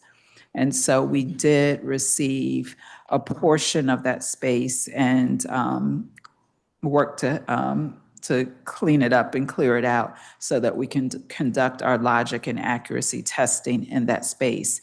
And that space does have access to running water and proper bathroom facilities and lighting. And so that is where we have our logic and accuracy process. We still have offices and staff members located in the part of that operations center that has not been renovated. And so we have inquired about that because we were told that bathrooms with that part of the facility and lighting would be looked at and addressed. We were able to at least move our tabulation operation out of that location altogether. And so our tabulation location is now conducted at 1015 Half Street, where our headquarters is. We received additional suite. And so we're now able to do mail ballot processing and ballot tabulation there. So that operation is now moved out of that warehouse facility. And so at this point, we're just looking at the staff members who are required to be there, their space, and where the equipment is stored, because we need to make sure the equipment is in a climate-controlled environment and that we do have proper lighting, ventilation, and water for the staff members who have that as their permanent duty location. So the two adjoining warehouses, the one that has the equipment, huge facility and a lot of equipment. The HVAC system and the fact that it had, I think, 2 restrooms, 2 with 4 stalls or something like that, remains the same as it was in 2024. That is correct. All right. And so the commitment that we received from DGS is that the adjacent warehouse would be available, including some of the offices for the use of your staff that are permanently located there with the equipment. Am I correct? That was the initial commitment, yes. Okay. And that commitment has been hard to fulfill, huh? That is correct. Okay. All right. So we'll try to get the agency to look at that, not to tamper with getting ready for June and November, but certainly to look. Yes, at that. and I do want to just applaud other efforts to address that. As I mentioned, in that space, we did have our tabulation and our mail ballot processing team. And so we were able to acquire new space outside of that operation center at the warehouse to conduct those tasks. So we are very grateful. I don't want to in any way suggest that people have not been responsive to our needs. They absolutely have, and we are appreciative for what we've received. But for those employees who remain in that warehouse space that has not been renovated, I really want to ensure that they are in conditions that are appropriate for daily work. So you're informing us that both warehousing facilities are still needed. It's not like one that's barely used only for the testing you could let go of because you don't have anywhere to do the testing in the one that has all the storage equipment, right? That is correct, unless there's going to be a complete overhaul of our existing space, because we require new space that allows us to conduct logic and accuracy testing in a way that's safe for the public to observe. Our former space does not have that area. It is, I guess, possible if that original space was completely renovated and overhauled where it would accommodate the offices we still have there and provide an area to conduct logic and accuracy testing in that All space. right, But that okay. has not been done. And is the board charged lease costs for using both warehouses? We have a lease packet and it includes that. But then we have additional warehouse space that DCPS is utilizing. So I don't know that we have a separate contract for the logic and accuracy portion because we kind of swap some space. All right. So you're not address their feeling needs as any well. pain of a tremendous increase in a lease because you once had one warehouse, now you have two? Not in that location, not a significant increase. All Correct. right, thank you. Are you using open source software for the tabulation? Is that? Yeah, yes, we'll be using RCTab for tabulation, and that is new as a result of ranked choice voting. All right, and will the tabulation be live streamed each round? We had not considered that. I mean, we always update the website as soon as we do a round of tabulation, so we will absolutely update. We also have a viewing facility for people who want to view the tabulation. I don't know that we've made a decision to live stream that process, but I certainly would suggest give it some attention, given that this is an entirely new way.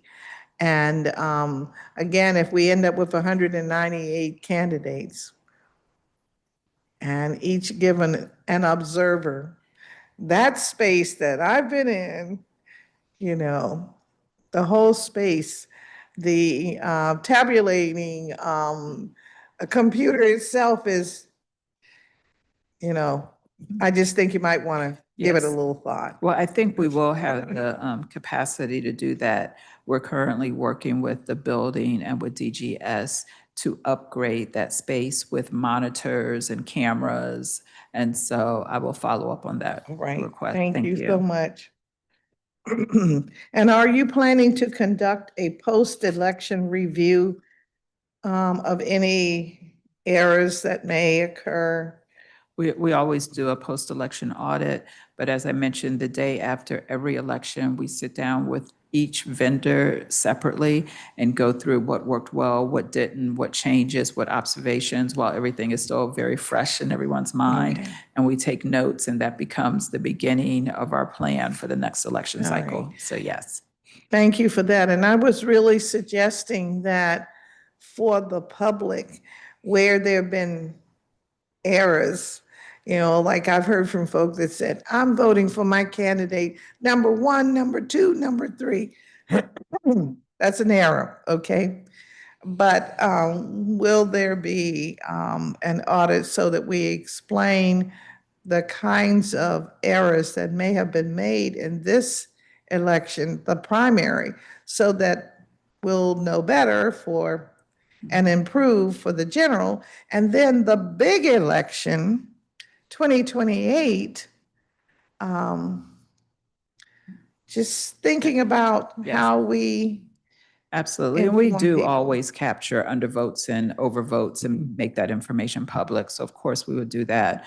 But we need to think about efforts to maybe provide more detail with the use of RCV with more specificity around Yes. some of the errors. So we will take that under advisement as well. Thank you. And it may also be helpful, especially if we're not going to do live streaming, to have a printout from, periodically from the contractor that's handed to those that are able to be in the observation area, so that, remember, we all learn using different systems. Absolutely. And one of the questions I've received as well has been the release of election results and when a winner is declared. And as you know from past experience, we'll often hear AP may declare a winner in one or multiple contests. And one thing I will stress, it's not until the board certifies an election that we consider that candidate the official winner of that contest. And with tabulation rounds, there could be a lot of shifts in what you see as we report the different rounds. And so one of the things we want to do is we want to have a media day. So once we get all of our questions answered and tabulation information clear, we want to invite the press in and share that information with them. So as they are reporting, they can be clear about our processes and know what it is they're seeing, so that it avoids confusion in what is reported. And then when voters ultimately see what the final is, they have some distrust because they feel like there were differences with what press may have reported and what they're seeing as reported as final. And we really want to make sure we are bringing that information together and educating the media as well.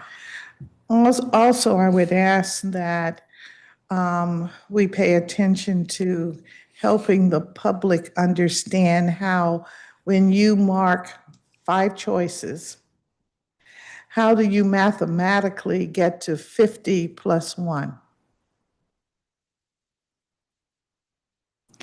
And given the variety of the type of ballots that will come back, some will have 5 choices, some will have 2, 1, 3. We will have to help the public understand how we get to 50% plus 1. Absolutely. And you had mentioned kind of like that one pager on tabulation that really explains. Yeah. And I think to your point, it's really important because the denominator is going to change depending on the number of ballots active Correct. in that round. So there are some things that may cause confusion without proactive education. So thank I've you. been working on that in my brain, trying to figure out how, and it's going to be really difficult. Yes. Given the different things we might do to our ballot, as individuals. Absolutely. I wanted to ask a little bit about the petition review process. They're due in soon, and they're, like, for instance, in the at-large, there may be, 17 or 18 or 19 candidates that may bring their set of petitions in. And so the challenge period will follow immediately thereafter. How do you see us accommodating everyone?